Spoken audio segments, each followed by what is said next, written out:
Health. Marek Health is a premium telehealth platform specializing in hormone optimization and preventative medicine. Are you looking to optimize your health in and out of the gym, improve recovery, sex drive, and quality of life? Have you tried speaking to your health professional about this and have gotten the cold shoulder, stereotyped, or just told it's part of getting older? You just go to marekhealth.com/table talk, and you can create your own lab, or you can take labs that we've had set up for them, which are based upon the same labs that I've been doing over the last 15 years. Or you can use their guided optimization. With this, they'll put you in touch with a patient care coordinator, which is actually pretty cool because you get to sit down and speak to somebody that can understand what you're looking for from hormone optimization and the preventative medicine standpoint. After that conversation, they'll determine which labs that you should and which tests you should have done.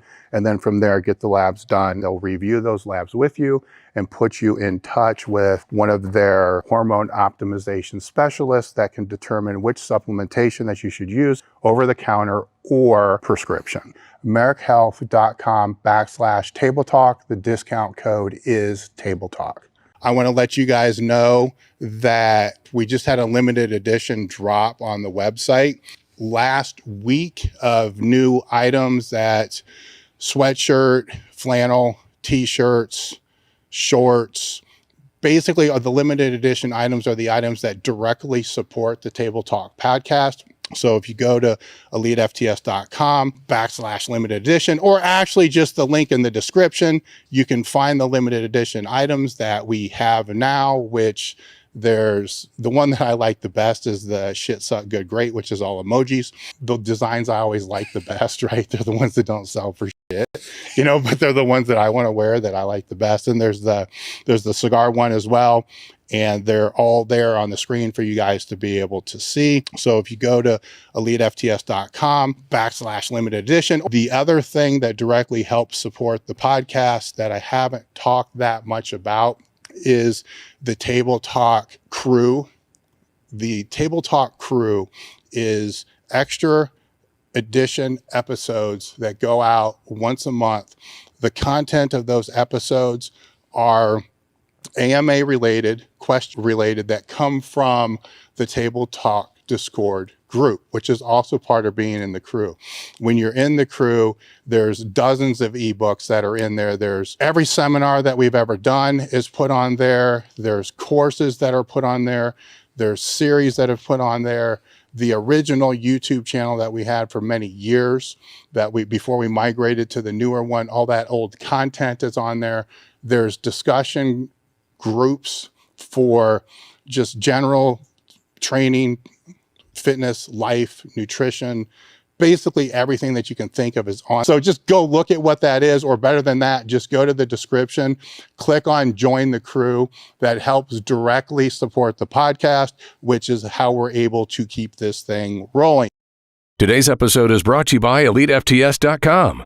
Founded in 1998 with the primary aim to live, learn, and pass on. Please help Elite FTS support this mission by smashing the like button, leaving a comment, sharing with a friend, and thinking of us for your training needs. If you can put it in a gym bag or load weights on it, Elite FTS has it. What's going on? I'm Dave Tate. We are broadcasting from the middle of the Elite FTS weight room, where the underground still thrives and you're part of the crew. It's time to sit down, keep it real, and cut the bullshit. Welcome to Table Talk.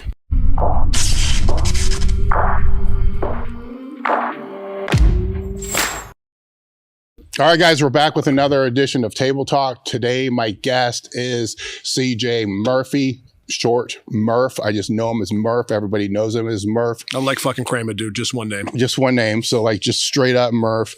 Founded TPS in 1999. So we got a lot of gym business stories to talk about. Became part of Elite FTS team in 2005. So see, I'm using dates instead of saying like you founded your gym 2 decades ago. Right. Because then that makes you ancient. Well, you know. Right. We're the same age. But we're the same age, bro. Yeah, I know. So I'm trying not to do that. But if you're trying to like make your expertise look bigger, like, look, I've been training clients for 3 decades, man. Yeah. You know, that sounds better. Okay. You know, so it's all in I context. don't know how much expertise do I have. I'm just Not a lot. I wouldn't be taking advice from me anyway. Yes. So I mean, we could go all the way back to the very start, but just give me them. Before we do anything, right? Yeah. I got something. So if you're in the New England area, you know what table talk pies are.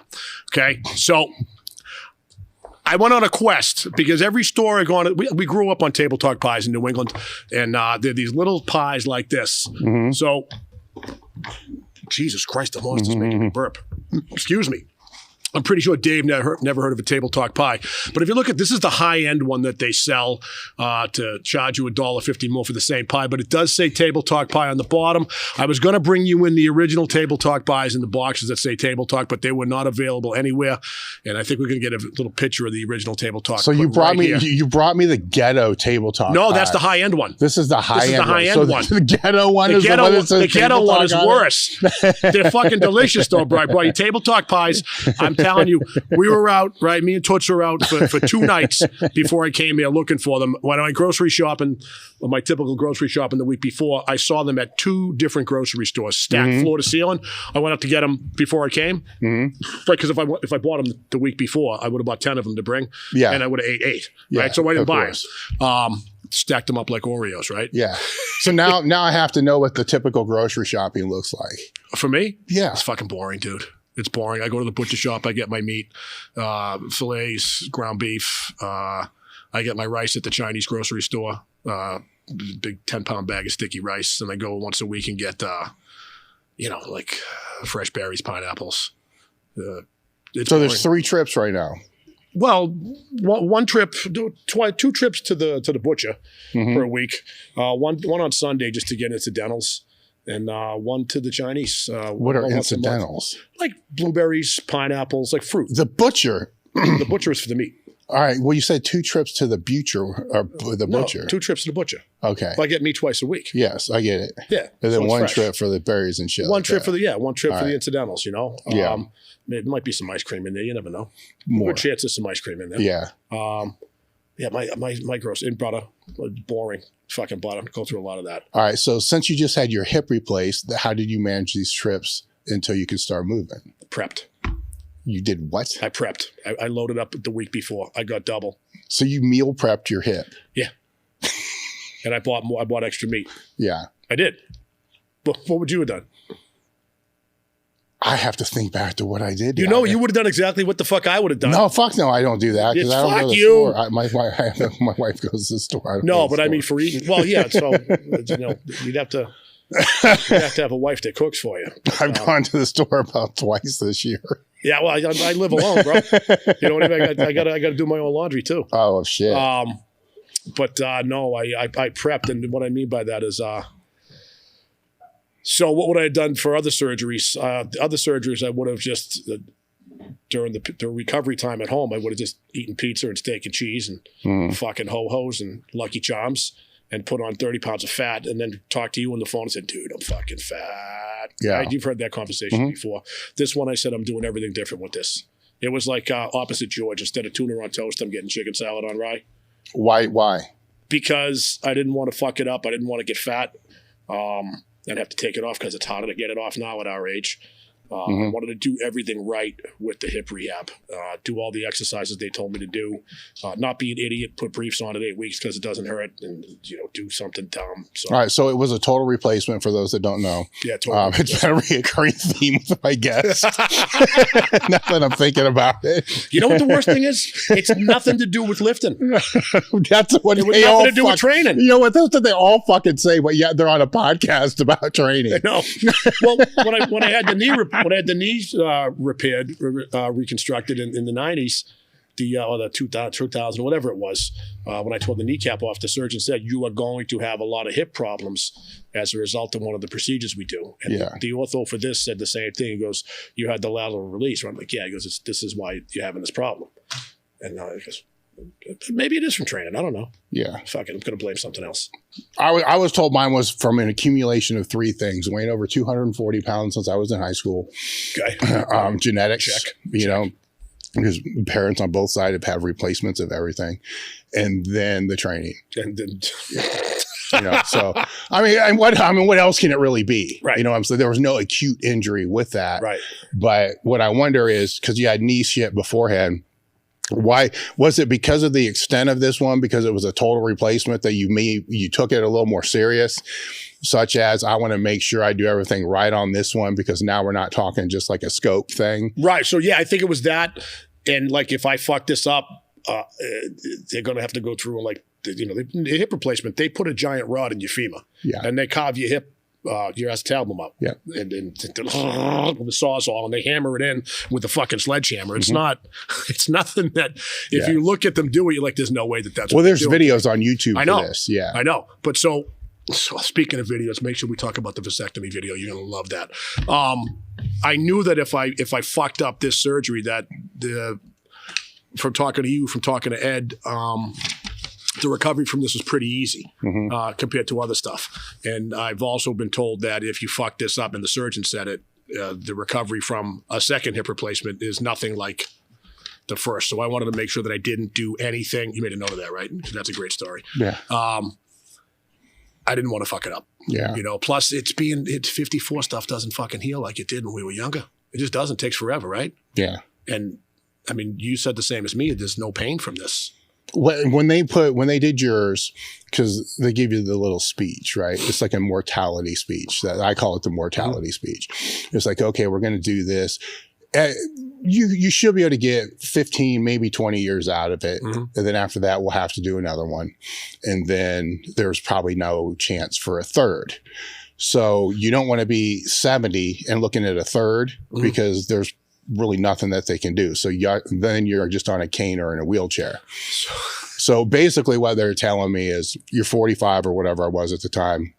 If you go stupid bananas on this and you only get 10 out of it, then we got to do the next one at 55, and then you can get 50. So I'm doing this math in my head. Of course you are. Right? From the very beginning, I'm like, you know what? Fuck it. If I get 10 out of the first one, I'm great. Then I can be cool and more moderate on the second one. And I doubt I'm going to be alive come the third one. But they're helping, at least with me, they help me do the math. Like, if there was to be a third one, which potentially there really isn't an option, but who knows what technology is going to have, be in the future. But they'll cut you in half and 3D print it. Yeah. So let's just say that there's not, because they keep going in the femur, right? So now if they got to redo the whole thing and they got to go back in the femur again, they got to go lower, right? So at some point they're going to have to replace a femur, because there's going to be nothing else to go down into. That was one of the points with that. And so if I'm past 10 years now, it's like fucking bonus time. But anyhow, it's like, so it's interesting, because you work that back, you're like, oh, okay, cool. And did they have that same type of conversation with what to expect? It was the exact opposite, believe it or not. So my doctor was really cool. He was really cool. And it's, the doctors all tell you, like, I lift weights, and I did this and that. And I'm like, awesome, right? Awesome.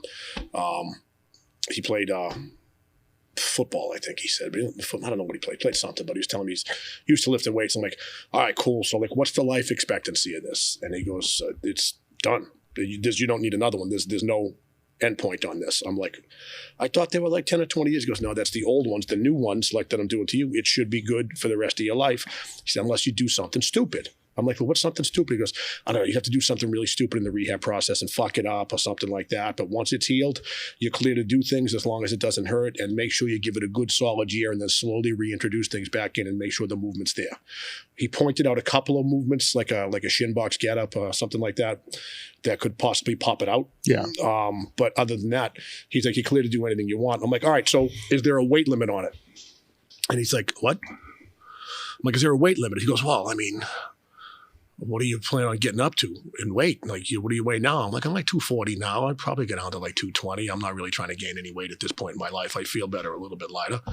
He goes, so 220 is fine. I'm like, no.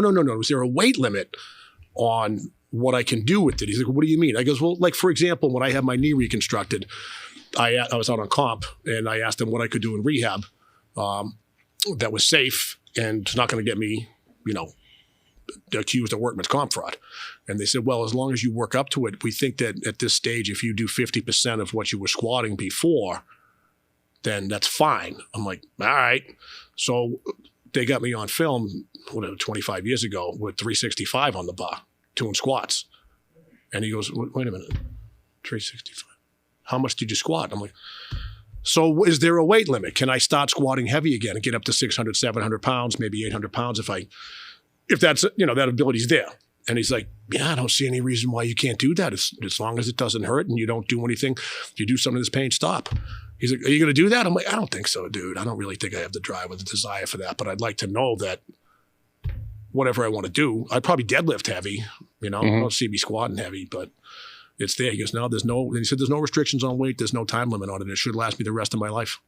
No, that's cool. What they told me was, well, yeah, yours was what, 10 years ago? 10 years ago. And then the other one was, it might even be more than 10 years ago. I'd have to look it up. I think, 94. I'm terrible at dates. Maybe 94 was the first one. No, not 94. 2004. No, 2014. 2011 and 2014, I think. So 10 years, right around this. And after the first one, they said things to avoid, were to your knee caving in. Let's say I squat lower than 90 degrees and my knee kicks in. Then that can pop that out. I'm like, cool, I'll never squat lower than 90 degrees and I'll always use a box, right? So that way, if the knee does kick in for whatever reason, or it pops out for whatever reason, or whatever is going to happen, it's never going to get into that case where that's going to kind of kick out that way. So just slipping on ice would be the only potential issue with that. And then no jumping. I'm like, whatever. Don't worry about it. I'm not jumping anyhow. And then they didn't want me running. That was a big thing. That's a loss. Yeah. Right. And you missed that, right? Yeah. You miss all the jogging you used to do. It's fucking terrible, man. I can't do my 5-mile runs and shit like that. You know what's crazy too is I asked him, I said, like, if I wanted to start running, I don't think I want to, but like if I do, can I? He's like, yeah. Yeah. I'm like, no shit. Yeah, I would think that would be worse. I think a lot. It's the force, right? The ground impact force, and I suppose it's going to depend upon what somebody's background is and all this. But with the only place I ran was to the toilet pro. Yeah, right? yeah. Well, sometimes it's not even worth doing that. You just piss yourself. It depends how bad you got to go. Because it's easier just to piss your pants than to leave a strain of piss you got to clean up later. But with the first one, there's a video of this, by the way, where I was training with Meadows at the time, and 10 days maybe pre-surgery, I wanted to know how bad was. Because I couldn't sleep, right? You know how it is. You're getting it done for a reason. Yep. I can't sleep because it hurt like fuck. You're using a cane. Everything just hurts. So I was box squatting with chains. 10 days after? Yeah, you were, weren't you? 10 days before. Oh, before. Before. And so I had to use a cane to get to the monolift, and then squatted 315 with 4 chains per side or whatever it was for 12. And it hurt, man. Mm-hmm. It hurt like a bitch. But once something hurts really bad, you got to get used to it. It's not going to hurt worse. Like if it hurt really bad on 2, 3's not going to hurt worse than 2. It just keeps hurting really, really bad. And the worst case is you're going in for surgery anyway, so fuck it. Well, that was how I looked at this. I looked at it 2 different ways. I looked at it as, I want to know when this is over, when I'm stronger than I was before I went in at my worst, right? Because that would be the minimum of what my basic comeback would be. Like if I could do this 315 with 4 chains 10 weeks later, 14 weeks later, at least I know then, no matter what happens, I'm better than what I was when I went in, because it was an AMRAP set. Then the other thing was, if anything really, really bad was to happen on this set, they're just going to do the surgery sooner. So it just gets expedited. Yep. And there, like I said, there is a fucking video of this and him shaking all over the place. It's kind of funnier than hell. Knee wraps around my hips. Pretty sure I saw that. Yeah, it was documented because I had to know. And then this is where it gets dicey. And then like 4 weeks after, when I went in for post-surgery, I was on a box a little bit higher, maybe 4 inches higher than what the other one was. The other one was already high, like 90 degrees, not breaking parallel, a little above parallel. A little bit higher than that, but pretty fucking close, maybe just a couple inches. 315 for 14 reps. And so I go in to see the surgeon. And he's like, how's everything going? There's all this. And I show him the video. Like, I'm like proud of my fucking self. I'm like, stance isn't still super wide yet. It's still a little bit closer. He looks at this thing, man. And he watches like the first 2 reps and he hands it back to me and he says, "Is this squatting?" Now it's a yoke bar and it's on a box. So I kind of get where the question is coming from. I'm like, yeah. And he said, and that's 3 plates per side. I'm like, damn right it is. There's fucking chain on it too. And so he's like, "Don't do this." And then I said, I'm thinking to myself, there's 12 other reps, dude. It's like, I'm trying to tell him that I'm complimenting him. I'm like this doesn't hurt. No, it's like, no, I'm better now than before I came in. Yep. And it didn't hurt like a bitch. Yep. And I could have done a little bit more, but I just wanted to do what I did. And I did it within these 4 weeks. And then he called me a fucking idiot. That was his exact words. He's like, "You're a fucking idiot." I'm like, okay, I know that. But I've been hearing that forever. Can you explain to me why? And he's like, where they put the cup up in there. Yeah. And the way he explained it to me was, and then total meathead words. He says, "Have you ever seen those little tiny fucking screws they have like in watches and stuff like that, or electronics?" Mm-hmm. Yeah. That's what's holding that cup up there right now. You know, that it's porous and the bone has to grow through there to be able to grow. That bone's not even really close to growing through there yet. So you're squatting this 315, 365 or whatever it was. With the micro penis screw. Like you were trying to hang a 45-pound plate on a wall with one of those little screws. And I thought to myself, wow, That's fucking dumb. I'm fucking stupid. Yeah. But then of course at this point I got to like fire back, but I kept everything really tight. Like I made sure everything was on the muscles, man. Point. Everything was on the muscles, man. There was really nothing on the joints. And so then I said, well, what point is this going to like the bones suck into all this? And he said 6 months. I'm like, all right, cool. I'll just back off for the 6 months. But that resonated with me. Like, thank God something bad didn't happen. Yeah.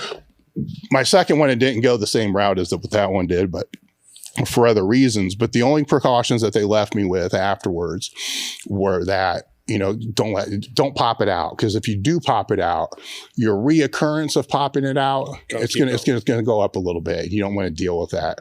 Not that it's a bad thing, because they just kind of pop it back in. But you just rather not deal with it. Yeah. And then but as far as like load bearing and that kind of stuff, when I asked them about that, now this is different because I use a monolift too. And I had to explain to them this thing here, because I said, well, how much is like too much? Like if I weigh, they're comparing us to like the human veal that they typically treat, right? The guys I went to were pretty good about it, you know, because I was heavier at the time. I was 270 at the time. So I said, say I'm 270 and I always say just want to, right? I just want to squat 800, right? Then how much difference is that compared to sprinting? You know, because when you talk about force, and I said, now keep in mind, my feet never move. I'm using a monolift and I'm showing them this. My feet are grounded. My feet are never moving. So there's no real force impact. There's just the weight stabilizing at the top. The amortization phase, though, and the length of the force that it's under for that amount of time has got to be a factor. Yeah, yeah. And so they didn't really know. They just said, you know, play it by ear. Play it by how it feels. And the one guy said, but what I'm going to guess is going to happen is other things will tear before this has a problem. Like you'll tear an adductor or quad, you know, something else is going to strain more before than what this does. And then if you start having reoccurrence of a lot of different muscle strains, then, you know, we'll go back and look at it, but they look at it every few years anyhow. So I don't know. I haven't got to that point yet. Yeah. So mine was a little different. He really beat into me that 8 week point, that you can't fuck around for that 8 weeks. You got to let the bone heal, and you got to let it, and he said the adhesive, whatever, apparently they use an adhesive in there too. Yeah. Some type of cement. You got to give it 8 weeks. That's like if you broke a bone in a cast, you'd have it on for 8 weeks and then you're ready to start doing stuff. He said it's the same thing. So I took that to heart and said, no stupid shit. And I put everybody in the gym, said, don't let me do anything fucking stupid for at least 8 weeks, right? And he said the same thing. 6 months is you pretty much healed, but we really want you to look 1 year as the healed point. But 6 months, you're pretty much all in. So I showed him a video of me with the band bell brass knuckle bar. And probably an 18-inch box, I think, 18, 20-inch box. That was like, I talked about this with Sheena in one of the videos. The first week, week 4, I started squatting to a 32-inch box. And it was about an inch range of motion. But that was all I had because of the swelling, right? And by the time that week was over, I was down to 16 or an 18-inch box in 5 days. And I kept the weight the same. It was 10 pounds on the brass knuckle bar. Just movement. That's all I was looking for. I wasn't looking for weight. So I showed him the video of me at that lowest box height, whatever it was, and a 10-pound plate on each side. And he's like, how much fucking weight is that? I'm like, it's not a lot, dude. He goes, like 100 pounds? I'm like, no, it's like 10. He's like, how is that 10 pounds? I'm like, I don't know. He's like, what's the bar weight? I'm like, I don't know, 5 pounds.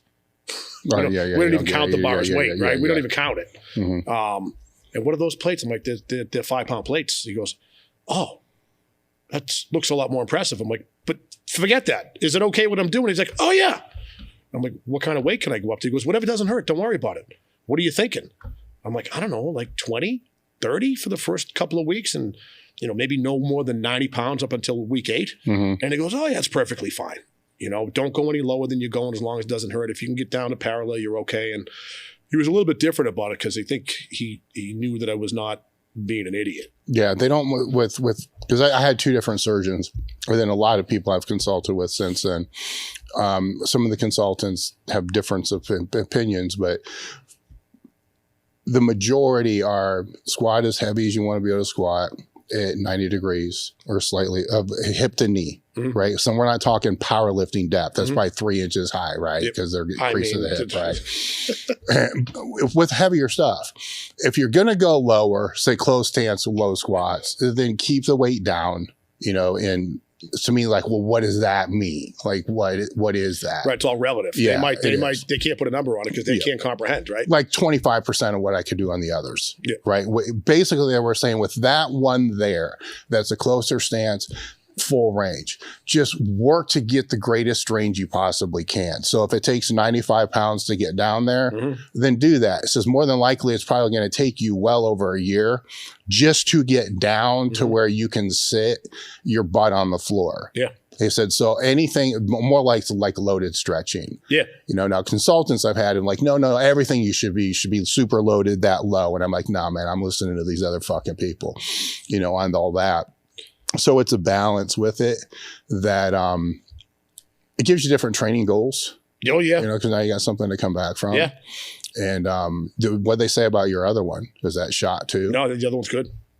So just the one because of the knee. Dude, when he looked at the x-ray, he looked at me and goes, dude, this is fucking bad. Like, I don't know this doctor, and he seemed like a super professional guy.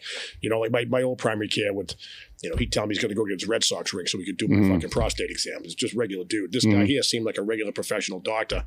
And for him to go, this is fucking bad, I was pretty shocked. He didn't strike me as that kind of guy. And I'm like, well, how bad is it? He goes, I've seen worse, but this is up there. This is one of the worst ones I've seen. What did it feel like? Because the question I get asked a lot, and you're going to now start getting asked that too, because you've become part of the hip replacement club. Yeah. So now you're on the list of everybody contacts. And the question is, well, how do you know when it's time? And you know the answer now, right? Well, I knew it was time 7 or 8 years ago. Yeah. Do you remember when I couldn't? But when I know that. Yeah, I know. So there's when you know, but then when you know, you need to go. So what I know is I've been going to this. I've tried every type of physical therapy and every type of witch doctor to get the range of motion, get the pain to go away, because I was told about 6-7 years ago through X-rays that I did not need a hip replacement. I wasn't eligible for it. Age? They didn't say. They just said it doesn't look. They said you're not eligible. But what happened was they did the X-rays with me standing up straight. And please tell the story. So they did the X-rays with me standing straight. Yeah. And so I found this when I tore my kneecap off. Yeah. I went to see a couple of surgeons, and they took all the X-rays of my leg straight. But when I walked or moved, you could see my kneecap would lift, right? Yeah. And I'm telling these brilliant surgeons, so I'm not going to say their names, but they weren't like the head of surgical instruction at this university or that university, right, in Boston. So these doctors are telling me this and that, and I'm like, there's nothing wrong with your knee. I'm like, so I called Mike Boyle, strength coach. He used to be the strength coach anyway, he's Mike Boyle. People know who he is. I called Mike and told him, I said, I need a knee surgeon. Who would you send one of you guys to right now? Because I'm fucked up. And he gave me the surgeon's name, a guy named Tony Skeps, a brilliant knee surgeon. And I went into his office and I described the problem. And he said, okay, this is his words. He was a cocky prick, but he was a good dude. He was a good surgeon. I'm the only guy that can fix your knee based on what you're telling me. I know exactly what it is. I pioneered the surgery for it. We're going to take a series of x-rays where your knee is going to be bent straight, bent. And he took a cocktail napkin type of thing and he drew what the positions were going to be of the kneecap in relation. Came back in the office and it's exactly, his drawing was exactly what the x-ray showed. So he fixed it, right? The hip was the same way. They took my hip x-ray standing up straight the first time and they told me you're not eligible for hip replacement. I just said, all right, I'm not eligible for hip replacement. Fine. So when I went in with this surgeon, he took, 7 or 8 different positions in the x-rays. And standing up straight, you really couldn't see much. But the more my knee was bent and my hip was rotated and things like that, you could see there was like stalactites are the ones that go from the floor and stalagmites from the ceiling, right? So there was stalactites and stalagmites, like it was just brutal to do. You know, they look like they were this long. They're not, but so it was the multiple x-rays. So I don't know why they told me I wasn't eligible the first time. Well, I think it's important that you say that because when my first hip was acting up, I went in to the hip surgeon, actually the guy I ended up having it done. And the first x-rays were just the standing. Actually, I had the x-rays beforehand. It was from some sport med guy. Then I took the x-rays into him and he looked at it. He says, yeah, you need a hip replacement. I'm like, man, I don't know. Here's why I don't know. Because my hip doesn't hurt. My groin hurts like a bitch. My lower back hurts like a bitch. And my glutes kind of hurt like a bitch. It's to me, I'm like, it's either lower back or hip, but I need to see the back guy first, so then he referred me to see, back surgeon. And he goes through there. He's like, you got herniations, but nothing really more than what somebody else. So he's like, it was interesting. Everybody has them. Well, it was interesting too, because when I went in to see the hip surgeon, like a bunch of old people are in the waiting room. Like I go in to see the back person and they're all like under 30. They're all like young as fuck. And when I'm in there, he's like, man, your back is way better than like most of the people I see.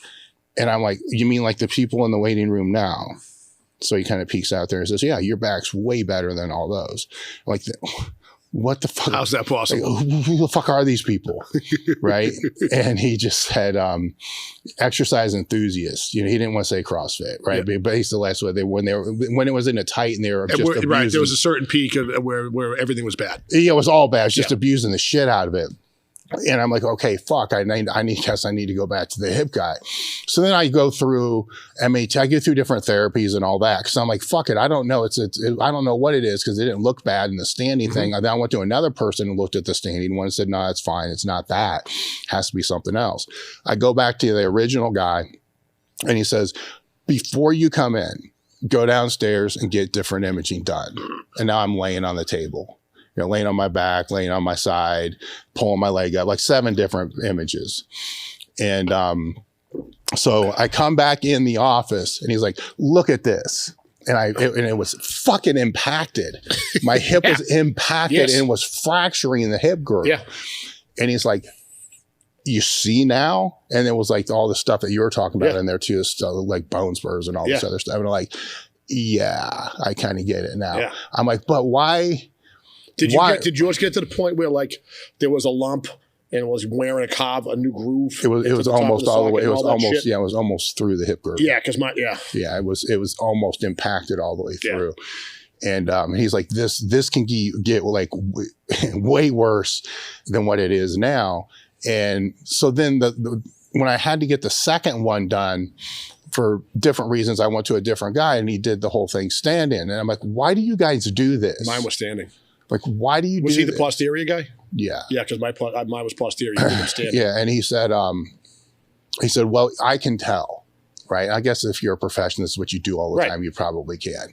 I'm like, yeah, but I couldn't tell. I said, I know it's due because when they did my first one, the second one, the one that they didn't do was actually in worse condition than the first one, but it wasn't symptomatic. The other one, I couldn't sleep. It hurt so bad. So when people ask me, how do you know when you're ready? I'm like, you're going to know, Yeah. right? Because you're not going to be able to fucking sleep. There's no way to get around the pain. Even pain meds don't fucking help. Nothing. It's just like nagging shit. It just sucks. So that's what you asked me originally. That's where we were going around with this. Yeah. How did I know? So I knew. So Ed said this, Ed Coan. People like us, and I don't want to put myself in the same class as him or you. I'm more of a fitness enthusiast. Anyway, Ed said people like us have a different definition of pain and a different definition of pain and discomfort that we'll live with than the average population. Oh, yeah. Right. And that kind of set it in, right? Because he's like, honestly, what's your pain level every day right now? I'm like, sometimes it's a 9, sometimes it's a 10, and sometimes it's like a 6. You know, and so the surgeon said that. He goes, what do you consider a 10? I said, a 10, I've considered coming in and asking for my leg to be amputated. That's a 10 to me. He's like, that's a 10, right? So how did I know? I knew that when it first started acting up, I'd be doing the same shit as you, wrapping a band around my adductor, because it was the adductor that hurt most of the time, right? And it was in the groin, and sometimes it would hurt inside the hip, but not a lot, And it was all in my head that you're going to have hip problems from this knee surgery. That stuck out to me too. So I'm thinking, well, maybe I was having problems. So this went on for a long time. When I knew it was time is when, like you said, you can't sleep, or it wakes you up in the middle of the night. And I still didn't have a lot of pain in the hip joint itself. Only certain movements did it, right? So it got to the point where I couldn't tie my own shoe. Yeah. Okay. I was almost completely unable to hinge past maybe 10 degrees. Anything like walking up, I had to learn how to walk upstairs on one leg, downstairs on one leg. You couldn't live. I couldn't get in or out of a car. Okay. Oh, yeah. A truck, I can get in my pickup truck. Okay. But a car, can't get in or out of a car.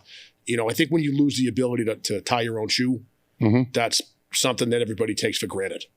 You do. I mean, we take a lot for granted, right? I mean, just in general. Right. So it was getting to the point where I couldn't put a sock on. Yeah. I know Vincent tells a story about how when he was Jabba, that Jess would put that she would put his socks on for him. Yeah, you don't need socks. I mean, you get to a certain point, you can figure it out. But it's if you're not 395 pounds and 4 feet tall and you can put your own sock on, it's emasculating and not in a good Saturday night, a couple of drinks sort of way. Yeah. Right? I thought that would get a smile out. Well, it was kind of an honor though too. Well, I mean, it's like, fuck, I can't put my socks on. It's a good thing again. Like now I'm back. I can't put my sock on again. Like this is a good thing. So I was fucking psyched, dude. I tied my own shoe the other day. That's a big one after a hip replacement. That's a big one. Yeah. Right. Because you got to just getting your sock on is a big fucking one too. When I put my sock on too, I was able to, I couldn't straighten the right leg out, but I was able to bend the left leg up far enough with the right leg straight. Yeah. And today I was able to bend to about, halfway. So fucking, I don't know, how degrees. Yeah. Halfway to 90. I can't do that kind of math in my head, 22.5 degrees. With the right leg, and then the left leg crossed up all over it. So, I mean, another 2 or 3 weeks, I'm probably just going to be crossing my leg on my own. Yeah. I can't wrap my head around this. The other thing I can't wrap my head around is I was telling Sheena about this when we were shooting some content, is that your nervous system is so guarded for so long, and you don't even realize that you're prepping and bracing for pain when you're doing certain movement patterns, right? So something fell on the floor, and I had just been telling her, we shot some squad videos. I said, it's going to take me a set or two just to tell my brain it's not going to hurt, right? So let me just warm up just a little bit and explaining how you got it with the pain and you don't even realize that you're doing it. And I went and picked something up off the floor and I kicked my left leg back and I went, I thought it didn't hurt. I'm like, it didn't. That was habit. Yeah. You got to train yourself. It's hard not. Yeah. It's like me and JL talked a while ago and he did some of his voodoo and he told me that I have to want to let go of the pain. This is before we knew I needed a replacement, right? Yeah. So I'm giving him the information that I had. He was giving me his best advice. And he goes, sometimes people don't want to let go of the pain. And I'm like, all right, I mean, that could be valid. Well, it becomes part of their identity. That's exactly what he said. Yeah. That's exactly what he said. And he said, you have to learn you have to let yourself let it go.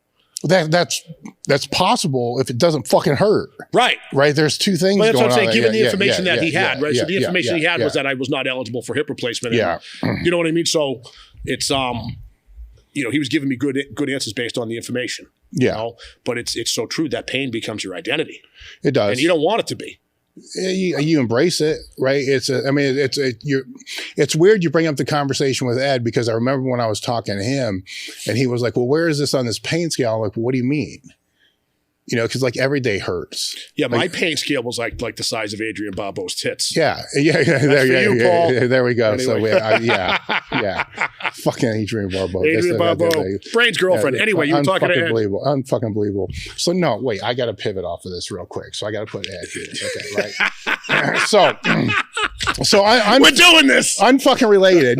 You know, one of the guys I train with, I was out here yesterday, and I had on a Zero Foxtrot shirt, right? And it had Snake Plissken on there. It's like a special edition thing. And he's talking about the Escape from New York movie. And I love the movie. And I'm wearing the shirt. He's like, great hey, movie. Yeah, I'm wearing the shirt. So guy asked me, did you see the movie? I'm wearing the fucking shirt. Like, I'm not like some fucking, you know, band dude that's wearing a band shirt of some band they'd never even heard of. Like, yes, I've seen the movie. And he's like, man, you tell him you're old enough that you saw it at the movie theater? Yeah. You know, he's my age too. Oh. And he's like, man, you remember that one hot chick in there? And I'm like, I have no idea who the fuck you're talking about. It's like, you know, Brain's girlfriend, you know, and the one with the, you know, big cans and all this. I mean, I have no idea who the fuck you're talking about.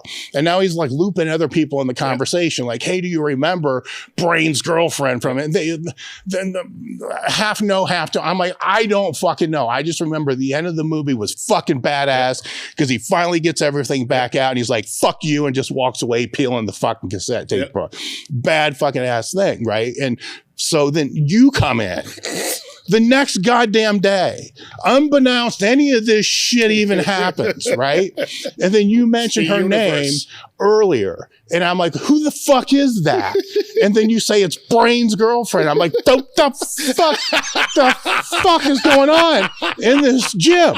Like, how in the hell is this possible? Because you said you had to find a way to work it into the podcast. It like fucking started working its way in yesterday with a dude I train with. That anyhow, and back to fucking the universe is giving us signals, dude. There's something fucked up with all that, but there's going back to Ed. You know, so I call him about the hip thing. And we're going back and forth because at the time he had his done overseas, you know, and he wasn't aware that technology here has gotten a lot better. I think his second one he had here, you know, instead of going overseas. So he's walking me all through it, and we're talking about this pain thing. And I don't know how to like answer this, right? Because everything fucking hurts. My shoulders hurt. Everything fucking hurts. I've been doing this shit for a long time. You just get used to a certain part of it. And I tell him that this is something, it's there. It's nagging. It's numbing, but it doesn't go away. Like my shoulder will like hurt and then not hurt, or my neck will like be jacked up one day, not jacked up the next day. Something's always jacked up, but it will kind of come and go. And he said, so it never stops. Like, no, it never fucking stops. Like if I wake up in the middle of the night, take a piss, it's there, but it's not worse. It's just still there. And it's like, then it was like, well, can you put your socks on? I'm like, fuck no, I can't put my socks on. You know, I can barely do anything. Yep. I said, the mobility of it's just fucking shot. And then he said something along the lines that he may have implanted this in my brain. He said, give it another 4 weeks and then see what you think. And it got worse and worse and worse and worse. And I think what happened he used his magic goat pot was on you. I don't think it was that. He made me focus more on it. Maybe. Like I was just so used to just everything always hurting. And this was just a nagging thing that was just kind of part of all the other stuff, but never went away. You know, even back issues would come and then they kind of go away, and it's nothing that was ever like a permanent thing. Then it became like, oh, guess what? Fuck yeah, it's still there. And then I'm sitting at work and I'll like move my knee. God damn, it's still there. Or I lean forward. Fuck, it's still there. And so that perception, you know, becomes a huge thing. And I do remember, and this is kind of fucked up because we're under anesthesia and nerve blocks and all this other stuff. When I came out of surgery and they're giving you the I call it the teasing ice chips, like just a little bit, but not enough. I don't even remember. They don't give you ice chips when you come out of surgery. I don't remember.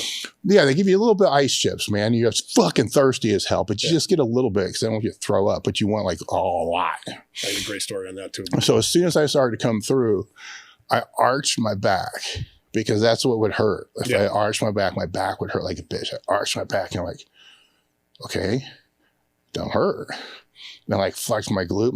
I did the same fucking thing, dude. That hurts, but that don't hurt like it did hurt. Yep. Like, is this different hurt?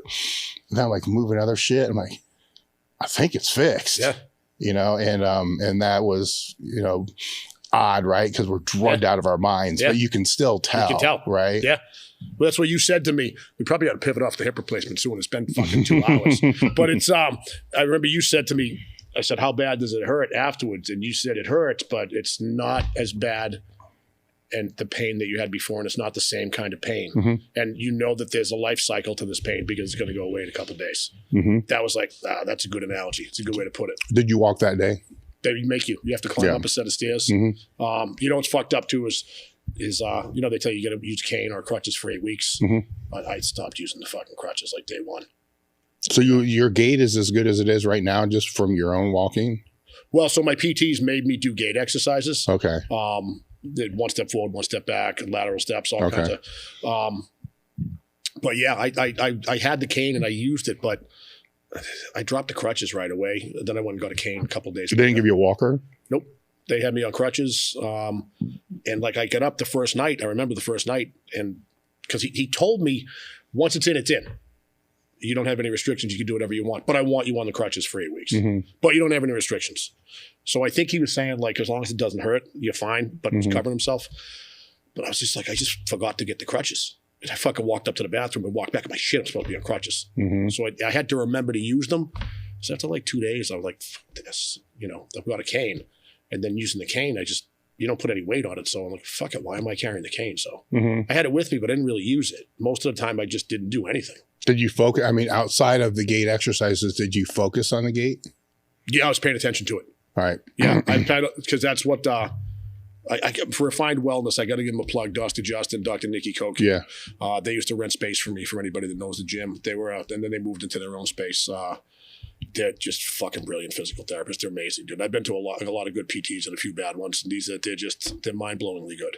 Well, I'm putting extra emphasis on this because just think of people that you've known through the years, even if it's a knee surgery or some ankle issues or whatever. I actually just shot a video on this.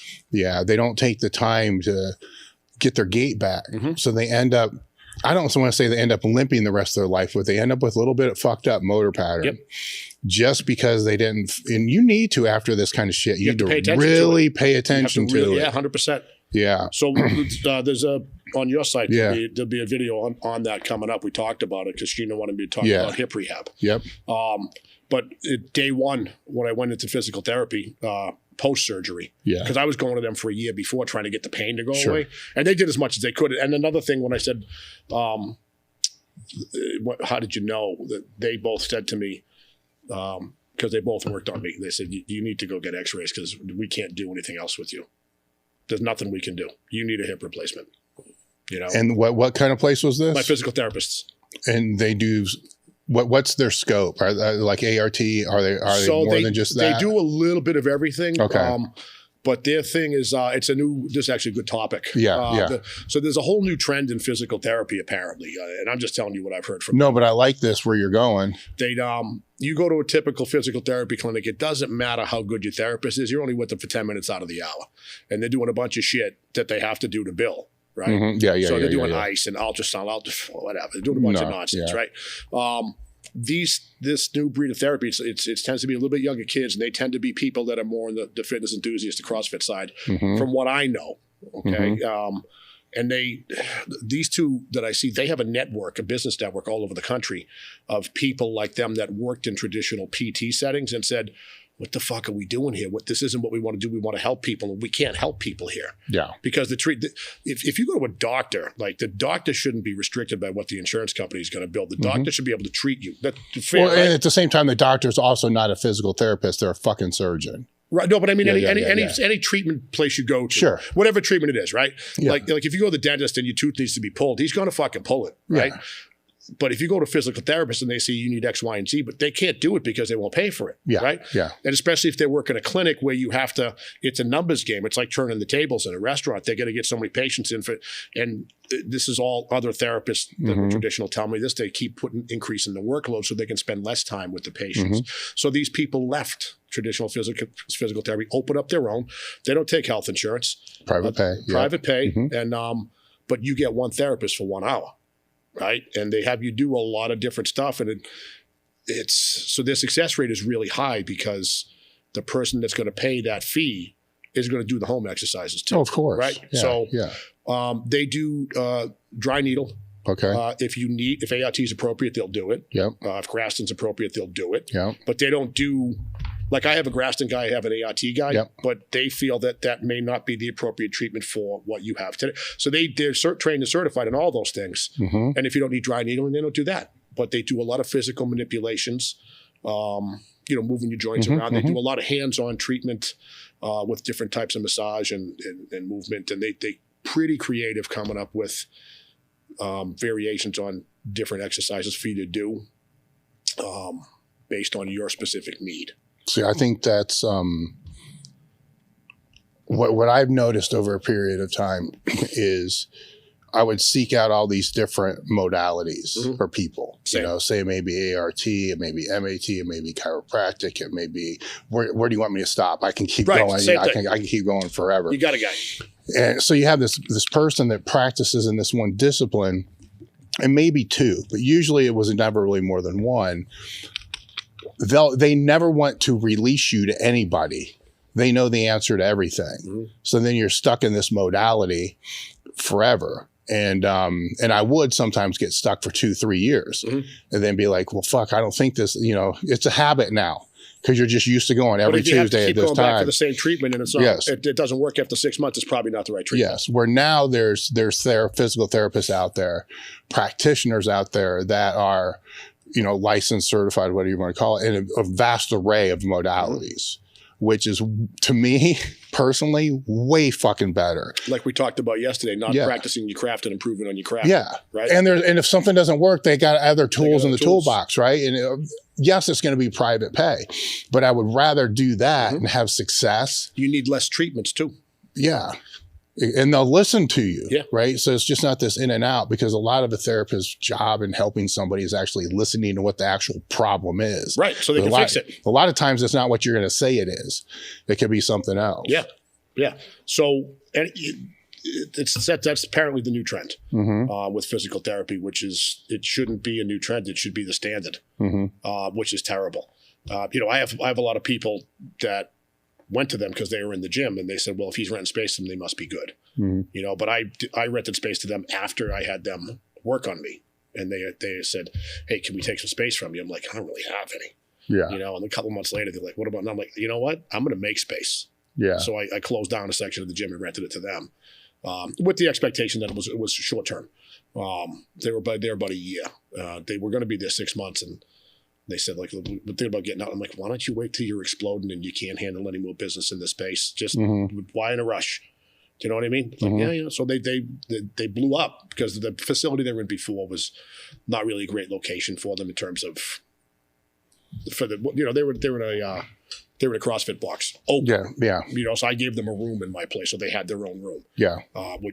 That's better for a doctor's office, right? Well, you make a great point too. Like, don't expand until you're busting at the seams. Yep. That's the best advice I ever got. Yeah. I mean, next year you're going to be coming on 25 years in the gym business, and you started with 900 square foot.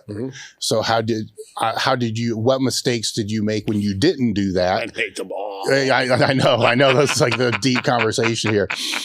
So sometimes you waited too long. Sometimes you jumped too soon. Yeah, so what's funny for the viewers, this conversation is Dave knows the answers to all these questions, because there's a short list of people that I talk to about my business problems and or personal problems, and he's one of them. So he knows all these. He knows the answers to all these fucking questions, But go ahead. Go ahead.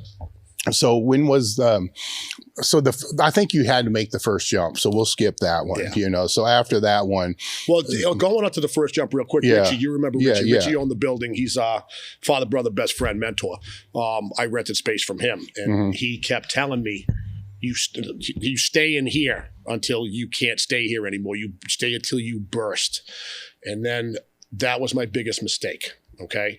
Because he offered to sell me that building for... He wanted out of the business in the first place. The first one, the little karate school. The whole building was about 2,000 square feet. 900 of it was mine. He offered to sell me that building for, fucking $75,000 or something like that. Building's worth about $5 million now. but he wanted out of the business. He had other business ventures, and he wanted to. And I thought it was too small, and I should have stayed there. I should have bought that building off him and just stayed there and been a small PT place printing money, you know, but I didn't. And the business dictated that for us to grow, we needed more space. So you're right. We can skip over that. Yeah. But that was my first business mistake, was not buying that building from him and staying there longer, because I would have doubled my size from 900 to 1,800, 2,000, right? So I could theoretically handle double the business. Bought a building in what was not a valuable market, which is now possibly the hottest market in the state of Massachusetts. People that paid 30 grand for houses 25 years ago are selling them for $1.5 million now. So that's where you went. That's where I was. Yeah. That building was in Everett, which is the hottest market. Yeah, but in hindsight, you know. Hindsight, I fucked that one. Yeah, because I could also say at that same time, you probably would have tried to keep the karate thing rolling. Well, the karate wasn't mine, so Yeah. kickboxing was. The kickboxing, whatever, yeah. But yeah, maybe I did. Maybe I would have at that mindset that I had then, right? But Yeah. looking back, yeah. So Because you would have thought these are classes, they're bringing in decent revenue. I got to keep that Right. running, so you wouldn't have leaned into the other part. right. So the kickboxing and the boxing, that paid all the bills, Yeah, including salaries, and the personal training department and the gym was all profit. yeah. You know. Anyway, so yeah. So we moved into that other building. The Is that the one where you had to cut the monolift? No, that's the third one. That was the third one. Okay. That's the one where you flew out to the seminar. Yeah. And Croc puked all over the place. Yeah. Okay, that's that one. It Yeah. looks like the Rocky Bond. I would have stayed there forever. You know, we didn't outgrow that. My lease expired, and my landlord wouldn't renew to me, which I still to this day haven't figured out why. Wow. Okay. So for those listening, if you could renegotiate that contract from the start, what would you have done different? Could you have put first referral? I don't think anything would have happened with that contract because it was a personal thing. It was. But can't you have first refusal rights? Oh, the building's still empty. Really? Yeah. Yeah. The building's still empty. So that guy was the guy that if you walk around that neighborhood and mentioned his name, everybody goes, "Oh, that fucking guy." Oh. Yeah. That fucking guy. And how long were you there? 5 years. I had a 5-year lease with the 5-year option, and he wouldn't let me. Excuse me, I didn't have a 5-year option. He wouldn't give me a 5-year option. So my lease ran out, and he wouldn't renew it. Basically tried to kick me out, but he would come in. But it didn't make any sense that he wouldn't renew it because we were good tenants. I paid the rent on time. I put 10 tons of AC in because there was a handshake deal that he was going to sell me the building at the end of the lease. Shook my hand. To me, if Dave Tate shakes my hand, I don't need a written contract. Yeah. You know, and if you ask anybody that knows me, I shake your hand, there's a deal. Took the guy at his word. Probably shouldn't have. Yeah. All right. So anyway, we had to move. Yeah. Right. So then we went to the 30,000 square foot place. The one I had to cut the monolift in. Yeah. Yeah. So there's a video on YouTube about that. And there wasn't a lot I could do either because I asked for right of first refusal on that, and the landlord said no. And that landlord was amazing. He was a great guy. But he said no, and can't have right of first refusal. I'm like, why? He goes, because this is the terms. He was a business guy. He owned 25 or 30 properties, commercial. He's like, this is my lease. If you want it, sign it. If you don't want it, don't fucking sign it. Had nowhere to go, but he was also a good guy. He gave me very good terms. The budget and the revenue didn't really allow us to go into that space. So he adjusted the terms so that I could afford it, and it was ramped up. So, yeah, I get it. Yeah. You know what I mean? Yeah, yeah. So he was a good guy. He was a great guy. He wouldn't give me right of first refusal, and I renewed my lease for the second 5 there, and he sold it about 5 or 6 weeks after I renewed the second 5. And I'm like, fuck it, why didn't you sell it to me? Because you couldn't have afforded it. So I looked it up. I think he paid 35 grand for that building in 1986. You know how big that building was. It was massive. And it sold for a couple of million, which I couldn't have gotten a mortgage at that time for that. But I think if you look back to the constant theme here is one, stay where you are until you're bursting at the seams. But so the second location, I would have stayed there forever if I could have purchased it or renewed my lease because I think it was big enough. You know, maybe I would have done some things different now, gotten rid of the boxing program upstairs, and then put the benches and the dumbbells and stuff that not deadlifts, anything but deadlifts on the second floor, and made the deadlift downstairs. So, and then moving into the big space, that was just a huge money drain because you go from 7,000 square feet to 30,000 square feet. there's a lot of money there that you're not making until that picks up. Yeah. Right. And then the business plan was written that I would start making my money back year 4, year 5. And we weren't in there year 5. Mm-hmm. We had to get out after year 5. You know, so I think buying the building is you own the building. Mm-hmm. Probably the best thing you ever did. Yeah. And this fucking building's amazing. I walked in here, I was like, dude, I'm happy for you. I'm really happy for you because this is, I know what it's like having to move a business. Well, it's tough and it's expensive. And other people also depend upon the employment. Correct. And, you know, the question I was going to have for you with those people that are looking or have gyms and looking at new places is what are things that you look at in regards to the terms? Because it would be different than what I'm looking at as far as, you know, internet retail space. Mm-hmm. But there's still certain things I would be looking at, and you're never going to get what you want. So it's always a compromise. But there's always consequences to the compromise, and I don't think people think through the consequences of those compromises. You know, that somebody could sell, and then you're just left high and dry, and you don't have very long to be able to figure it all out. And you know, purchasing isn't always the best option either, because you may not have the capital. Mm-hmm. What do you do if you outgrow that? You know, then you can't sell the place or lease the place to go, you know, to go someplace else. So there's always those pros and cons. So I think if it's to me, I think if you are going to open a business, or if you're in a business, if you're going to open a business, you're probably better off with some type of lease, right? Yeah. Because like you said, you may have the capital, but if you always want to own your property. And that's the thing that's plagued me for my 25 years almost in business is I could not own the property. First one I fucked up by not buying it. Yeah. I made that mistake. Yeah. But if you can own it, you don't have to move it. And if you can own it, at least in a market like mine, I can't speak for other parts of the country because I don't know what the market's like. Mm-hmm, mm-hmm. But like in Boston, if you buy a piece of property, you ain't losing money on it. Mm-hmm. You're going to sell it from what you paid for it. You know, it doesn't matter. Well, I can also say long-term over 20, 30 years, you're not going to lose money on pretty much any property. Correct. I mean, right. I'm not a fucking financial advisor here, yep. preference, all that. I'm sure some do, but most cases long-term. Property's going to be worth more 10 years from now than you paid for it, right? And then there's other douchebags on the internet are going to type, well, actually, you put this much into it and that. You didn't have it. You know what? Fuck off, dude. Mm-hmm. You know what? Because the ability to go to sleep at night and know that your lease isn't expiring in fucking 8 months and you have to find a new location, it's a pretty good way to go to sleep. Because I've been there a couple times and I got to find a new location for my business, right? So things that I want to look for in a lease, one, right of first refusal, not right of first offer, right? So they're different. Yeah. Right of first refusal, for people that don't know, means that you have any offer that's on the building, you can say, yes, I'm going to match it, or no, I'm not going to match it. Right of first offer is pretty standard. Most landlords will put that in, which means if they put it on the market, you can offer them first. Mm-hmm. But a lot of landlords won't tell you what their other offers were. Yeah. So they legally can't take them, but they do. Some broker approaches, I got a client that's going to give you $1 million for this property.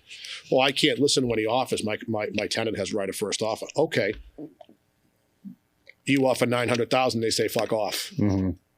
They don't tell you that somebody offered them $1 million, right? Mm-hmm. So, as an example, my building was the landlord told me she was putting my building on the market about a year ago,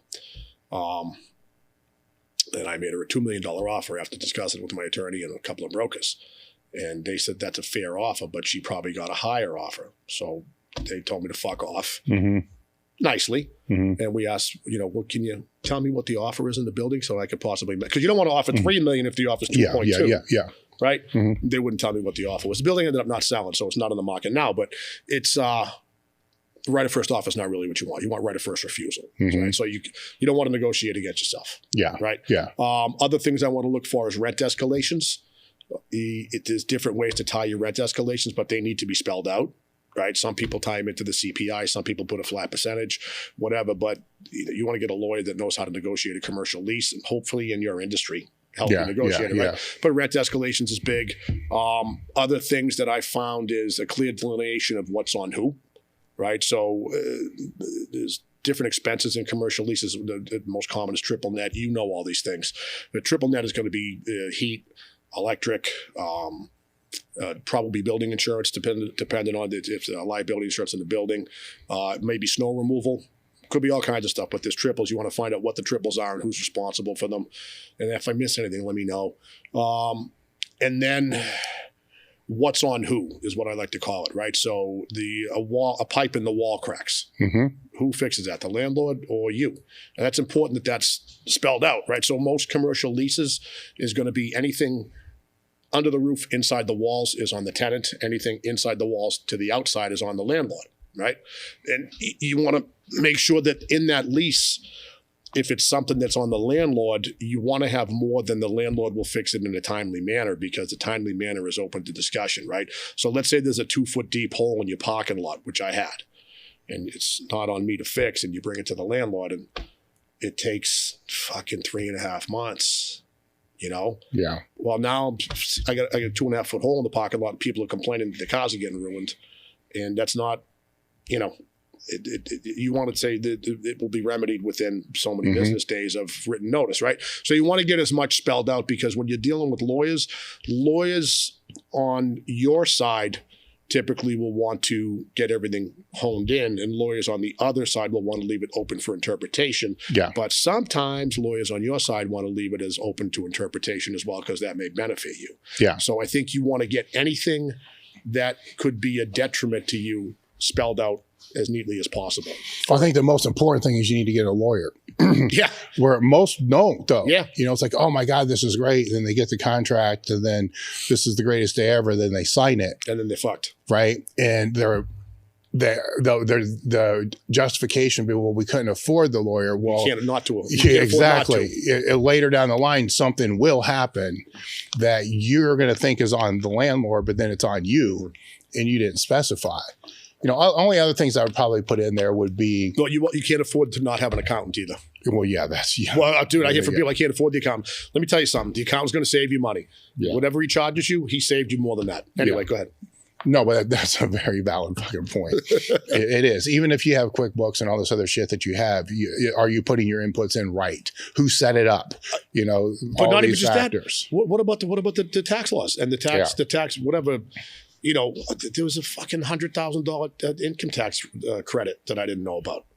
$100,000 tax credit. Yeah. That's why you get a lawyer. My accountant fucking made me $100,000. Yes. You know, anyway. Some of the other things I would say would be improvements. You know, let's say your building does not have heat, and then you put the heater in, right? It could be removable, but it could not be. It's in limbo, right? But that at least can go one of two ways, or it can be put in a third way. Like, we'll negotiate if this is to happen, what's to happen. Right. You know, it could be that's just a credit towards your rent, because, and then you're going to leave it. Yeah. You know, now if it's not, then it could be like, hey, fuck you. This wasn't a credit to my rent. This wasn't part of the contract. I leave. It's coming with me.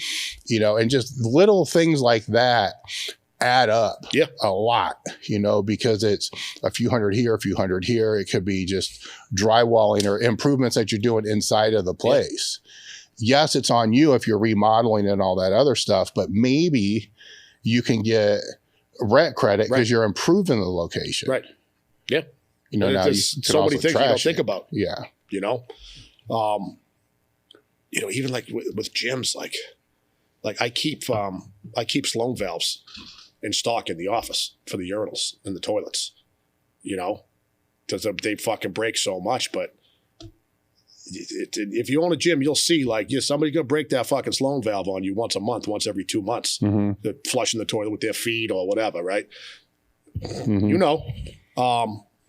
So it's gotten to the point where I keep them in stock because they don't break at 9:30 in the morning on a Wednesday. They break at 5:30 p.m. before the gym's closing on a Saturday before a long weekend when you can't get a Sloan valve. Yeah. Right? So you got to learn how to put those in, because why pay a plumber to put a fucking Sloan valve in when you can do it yourself? But I've learned, and remember we talked about you own the building and whatever. Well, I'll just do it. But that's a $500 plumbing job that should come off your rent. It doesn't matter if you did it. Exactly. Doesn't matter. Yeah. Why don't you call a plumber? Because it was $530 on a fucking Friday night, and if I'm calling a plumber on Friday, it's going to be $1,000. You know? Once a month. Pretty close to it. Yeah, see what I'm saying? So that's where these little things, and I guess this would be true with any business. Well, don't forget, I got 6 bathrooms, 6 separate bathrooms, so it's not like the same one's breaking. Okay. You know, if this one breaks, it's like a circle. Yeah, I know, but it's still the same wallet it's coming out of. It's the same pot, but it's a circle, you know? Yeah. All right. With the I got to go back to this one thing that I wrote down. I wasn't going to forget. Was it fucking a prostate thing? Vasectomy. Oh, dude, give me the pen. The vasectomy thing. Just a pen. Just a pen. So the ladies tune out now. So years ago, something triggered my mind when this come up. I don't know why, but it did. So years ago, I had to get a vasectomy. Well, I didn't have to. I got a vasectomy, and I go to see the doctor, and excuse me, the monster's killing me, dude. So I go to see the doctor, and the doctor's supposed to be like the rock star urologist in the North Shore area in Boston, right? And it's like fucking super professional looking doctor. I stand up and he's like, all right, he's sitting down on like one of the drummer's throne stools, right? And he's like, I'm going to explain the procedure to you now while I give you your exam. I'm like, you don't really have to explain it, bro. I'm good. I don't want to know anything, you know? He's like, well, it's part of the thing we got to explain. I'm like, all right, so let's get the pen here, right? And he's like, doing an exam, I'm going to do this. And he's got one of my balls in his hand. And he lets go. He takes the pen and he goes, and he moves it to the side. And he's like, I'm going to make an incision right here. And then puts the pen back in the pocket and keeps talking. And I'm like, I had to go home and scrub my whole body in bleach because it was the most natural movement I've ever seen somebody do. Look at, notice the hand movement? Mm-hmm. It's natural. And it went right back in the pocket.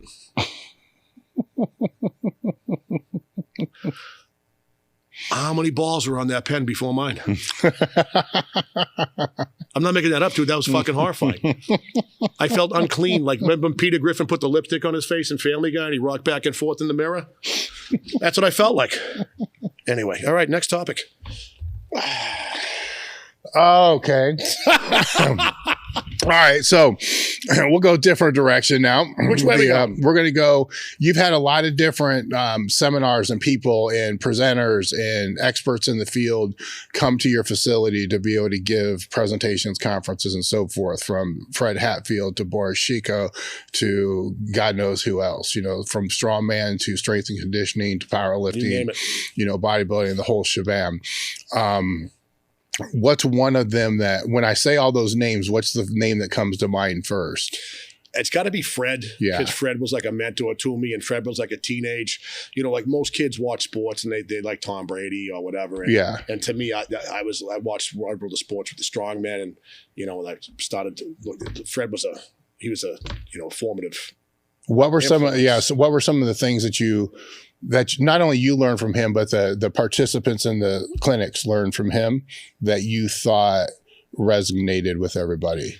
So it depends on what the topic of the seminar was. Strength and conditioning. Well, so we did seminars for lifters. Yeah. And we did seminars for industry professionals. And the majority of the ones we did were for industry people, right? So they were continuing ed certifications for personal trainers, right? So the ISA. Yeah, ISSA. So I think we only did like one or two for lifters, just for people. Yeah. I think the thing that sticks out with me from Fred, and the things that from feedback that sticks out with people, is Fred taught you that you have to give 100% to the clients every day, every session. And he's not the only person, but we talked about this last night. You have to constantly learn and keep up on what you're doing, right? Doesn't matter whether it's the training end or the business end, right? You always have to learn. You always have to give your clients 100% because they're giving you their money, and you need to differentiate yourself as the best. So I don't know how else to say it, but you don't phone it in. You don't phone it in. So he taught so many little technique twists and adjustments that you could do to maximize something for someone, such as, or ways to give what is a safer level of service or a higher level of service. Like one thing he did is he would use wrist straps when he was spotting somebody with dumbbells. He'd tell you never spot from under the elbows because it can dump. So he would loop straps around somebody, and this is back in the personal training hate. Seminars were, right? Like I don't give somebody dumbbells that's a personal training client that they're going to dump on. Yeah. You know what I mean? Yeah. And let them go like 2 reps short of failure, so you don't have to spot them, right? Yeah. But you know, if you do want to do that, he showed you ways that you could spot with the wrist straps loose, and if they kind of failed, you could guide them down and pull them away. Adjustments that you can make, like using a towel to make ab exercises a little more effective, to give like a little pre-stretch. Mm-hmm. things like that. Just stuff was like little technique things, and stuff like the way that he squatted and his technique versus the way you want clients to squat and why. Like he used that bend and belly flop technique. Yeah. You know what I mean? Mm-hmm. And another thing was the importance of compensatory acceleration, even with ordinary people. Mm-hmm. Maximize, nervous system innervation, things like that. But I think the biggest thing from Fred was he would belay this point throughout a whole weekend. 100%, you give them 100% every day. And that always stuck with me.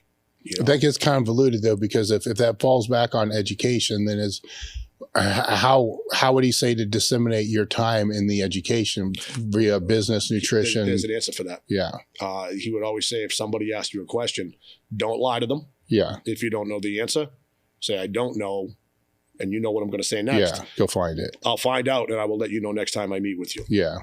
But that's great advice, right? And there's so many people that don't live by that advice. I don't fucking tell somebody. Somebody asked me a question. I don't know, dude. Yeah. My physical therapist, Justin, doctor, I asked him a question the other day. Fucking doctor, right? He's a doctor. I'm like, hey, what do you think? Like, how long is this going to take? He's like, I don't fucking know, dude. And I just started pissing myself laughing, right? Because he's like, I don't fucking. Yeah. I'm like, what do you mean? You're my doctor. He goes, everybody's different. It might take you 5 weeks. It might take you 12 weeks. Well, I'm like, so you couldn't have said 5 to 12 weeks? He goes, no, it's you. I'm going to tell you I don't fucking know. I'm going to tell a real patient something else. I'm like, I hate you. Yeah. No, I get it. I get it. But so that's a big thing from Fred. Sometimes you don't know. And how do you know? Another thing too is like just on that topic that he didn't say, but how do we know what we need to learn? Because like a great thing there is like I called up Alan fucking 7 or 8 years ago. Alan Cosgrove, brilliant guy, good dude, right? Talks like Shrek. I used to call him up when my son was little, right? And I'd be like, hey, my son's supposed to be talking like Shrek. Fuck you. Put him on speakerphone, tell my son he was talking to Shrek. But I asked Alan one time, I said, hey, give me a couple books to read to help me get better at my job. And he named like 3 business books. I don't remember what they were. And I'm like, the fuck you give me business books for? How much fucking more are you going to learn how to tell people how to do a dumbbell bench press? If you can learn how to run your business better, you're going to make more money. You're going to be better at your job because you'll be doing less time in the office and more. I'm like, I fucking hate you so much because you're always right. This reminds me of something is, just up until a few years ago, one of the questions that used to drive me nuts because it was anytime I'd throw an AMA out or anything out like that, it was always one of the questions like, hey, what are the top 5 books to read for business training or whatever it was? And I didn't realize this until you just made that statement. I haven't seen that question asked for probably 5 years now because people just want to be told. I'm just making a broad, huge assumption now. They don't want to be told the resources. They just want to be told the answers. Correct.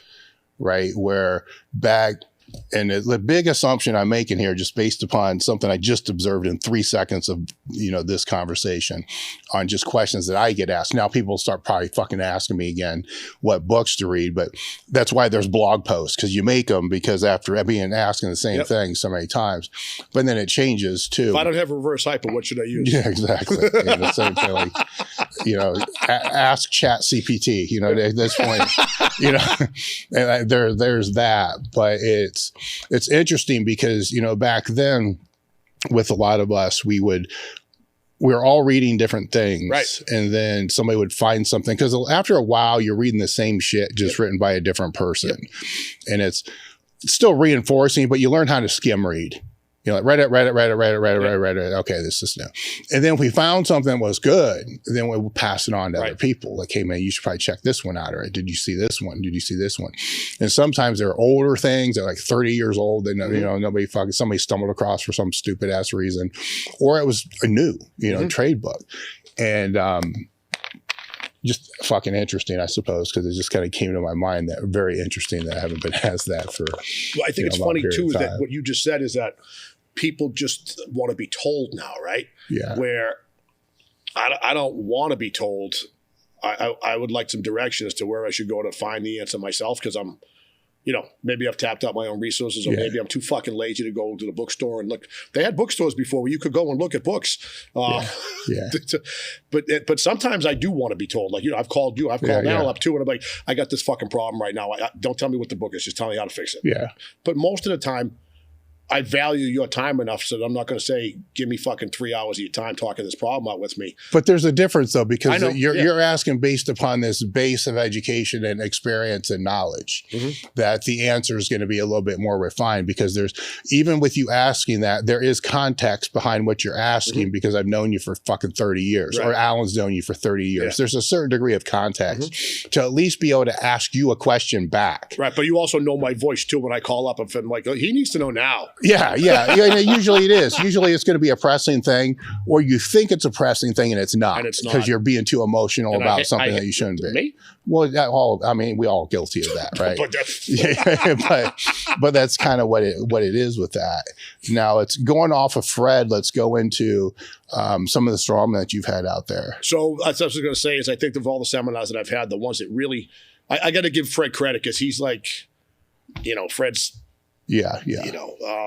But I think the most fun I've ever had in a seminar, not necessarily the most I've learned, but the most fun is when Sven would come over. I used to fly Sven Carlson, 2001 World's Strongest Man. I met him at a strongman. I was doing a pro-am. A guy named Artie McDermott, really good guy, used to run pro-ams in Mass, and he put on a great fucking show. This is back in the beginnings of when strongman was really starting to grow in this part of the country. And Artie had a whole bunch of the big pros out there. And he asked a couple of us if we could do airport runs to pick guys up. I'm like, yeah. So he asked me to pick up Sven. So I picked up Sven, and we ended up hitting it off on the first time. And then we made got each other's numbers, and we would talk, and then I would fly him over, and he would stay at my house for a week, and we would do a seminar, and that would pay for his trip.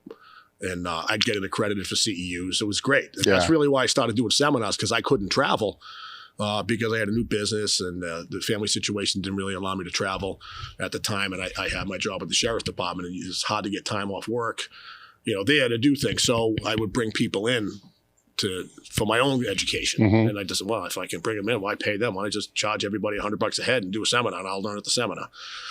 Not a bad idea, right? But I think Sven was the ones we had the most fun at, because it was all 2 hours of lecture and then, 6 hours of strongman training. And you train him with this guy, and you would learn a lot while you train him, but you're doing shit that, what it's like when you get in a room and everybody's here. It's So funny story. The second year he was over, I don't know if it was for a show or if I brought him for a seminar or whatever, but a friend of mine was on the SWAT team at the airport, and he was an amateur strongman, big, tall guy. And the SWAT team at the airport walks around with the SWAT team uniform and the MP5. And I said, hey, can you do me a favor? Can you pick Sven up for me? He goes, yeah. I'm like, awesome. Can I tell him? He goes, should we fuck with them or not? I'm like, oh, no, we should definitely fuck with them, dude. So Sven did not have any idea that was happening. And my buddy goes through before he's out of customs. And he's like, and this is a big guy in a fucking tactical uniform with the machine gun, right? No, I think I know who you're talking about. Yeah, you do know who I'm talking about. I don't want to say any names, right? No, he's retired now, but it's Mr. Carlson, you need to come with me. And Sven's a big motherfucker. Yeah. And if you know him, though, his face is really expressive. And he made the face to me afterwards. So he pulls Carlson out and puts him in the back of the car, right? And so they're driving. I didn't live that far from the airport. And when I met Jim's story. Remember that one? But I didn't live too far from the airport. And I guess Sven starts going crazy in the back seat of the car when he sees my house, because he knows it's my house. And he's yelling at the car. He's like, you motherfucker, he put you up to this. And we get out of the car, and Sven's like, you fucking asshole. He pulls me out of customs. Now my buddy's laughing at him, right? And he goes, I thought I was going to jail. I thought he was going to go to my bag. He was looking for my steroids and take my testosterone. I was going to get arrested for transport. It was just fucking funny. So we had should we fuck with them or should we not fuck with them? No, we should fuck with them. Yeah. That was a good time. But I think that's probably the two that stand out the most. What about the time you met Jim? What's the Jim story? Oh, so the very first time, no, it was the second time. It was when you first hired Jim. Yeah, so you had already been to my place at least once before, right? Because we met at Artie's place. That's I got a story about that. I got a story about that too that you might not even remember. So the first time I met Jim, Dave calls me up. He goes, "Hey, listen, I'm bringing Jim with me. Is that cool?" I'm like, "I don't give a fuck. Who's Jim?" He's like, "Oh, I just hired him to work for me. You'll love him." I'm like, "Awesome." So I picked him up at the airport. And it was like fucking 10 degrees out. It was like February or something. It was cold. And Dave, this is pre-cell phone. Dave's like, I got to do something and whatever, right? So Jim's coming in the other airline. So he had to come back and get me. So I had to drive to pick Jim up at the other terminal. I said, how am I going to know if it's him? And he just looked at me. You looked at me and you went, you'll know. Do you remember that? You fucking walked away, right? So I go around to the other terminal. And Wendler in all his 300-pound glory is wearing a pair of shorts and flip-flops and a flannel shirt with the dip the size of a file drawer in his mouth. And so I'm like, it's definitely him. And he walks up and he goes, opens the door. He goes, does this cock ring make me look fat? And I just went like, I love you. And we've been friends ever since. Oh, yeah. How am I going to know it's Jim? You'll know. Yeah, you'll know. that was kind of my default answer with anybody. It was like, you'll know. Don't worry about it. Shame You'll on know. me for asking, You'll right? fucking know. The Art McDermott seminar, though, that brought back some memories there where he brought me out to do a seminar. Like 99 or something like that? It's back then. So it's 99, 2000. It's a while. It's been a long time. Yeah. And so he brought me out to do, I don't know if it's force training seminar or West Side. I don't know what version of the seminar it was at the time. The first one I think I went to was force production. Yeah. And I have this slide in this thing where I'm going over chains. I don't even know if bands were even part of the whole process yet. I think chains were all we were really using at that time. Bands didn't come around yet. We're using chains. And my tonality and verbiage was a little bit different with the seminars back then than it is now. It's still pretty vulgar now, but back then it was like all vulgar with a little bit of politeness. And as I saw this slide on me, these motherfuckers that don't know how to hook chains up, and it's like hanging it straight from the fucking bar, just kind of like swinging. And it was a picture that Poliquin, from one of Poliquin's articles. And I'm just going off like these dumb motherfuckers don't realize he's in the back of the room. He's in the back of the room. I didn't even know this at the time, so I'm just going off and I'm like, there's a deload of like fucking 6 pounds from the top to the bottom. And I'm showing the image and like each one of those links weighs like 1.45 pounds. And I'm just being a fucking dickhead like I am. I remember that. Then once I get through all that, Charles comes up and shakes my hand, introduces himself, and I'm like, "Oh, dude, man, I'm sorry about that, man." He's like, "No, you're absolutely right," and ends up being a fucking really cool guy. We had a 3-hour conversation. I learned a fucking lot from him in that time period there, but man, I felt a little awkward there for a minute because it's like, fuck. But the funny thing is before you got to that slide, because that was a 2-day seminar. Yeah. And the first day, me and Richie were there, and kid Tony LaRusso was with us. Hello, my friend Anthony. That's for Tony. And we're looking over in the corner, and Richie goes, "Is that Charles Poliquin?" I'm like, "It probably is, because I know he's buddies with Art, but I mean, you'd think Art would have maybe said his name or because he was really hanging off to the side. You know what I mean? So we walked over and I'm like, "Excuse me, you Charles Poliquin?" He's like, "Yeah." So we introduced him. We talked to him for a bit. And then we went back to the seminar, but I knew he was there. And then I saw that slide. I'm like, "Oh boy, that's a Poliquin slide." That was probably the first time I ever met Charles. And the thing with him was I've always been neutral because people are like pro and negative Charles. I'm like just neutral, right? But what I picked up that day, Ashwagandha. Yeah. Well, what I picked up that day was, there he was sitting in the corner taking notes. Yep. Had questions for me at the end of that. And never was big timing or anything like that. Not at all. And learned a lot from the whole thing. And there's a lot of other people in that room too, and nobody was fucking taking notes. So in the questions that he asked, obviously they were more based questions. They were loaded. They weren't loaded questions. They were educated questions as to a little bit deeper on why this is.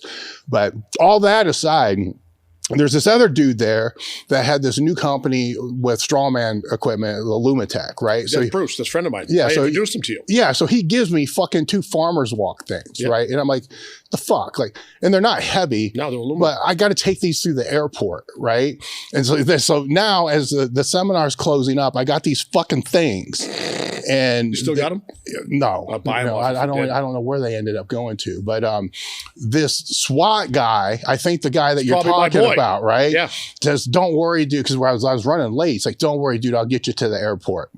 It's like, you don't even need to worry about the farmer's walk things. Meanwhile, I'm thinking, I'm fucking 300 pounds. I still need to carry these fucking things through the airport. And don't worry about it. Don't worry. And this is all pre 9/11 too. Yep.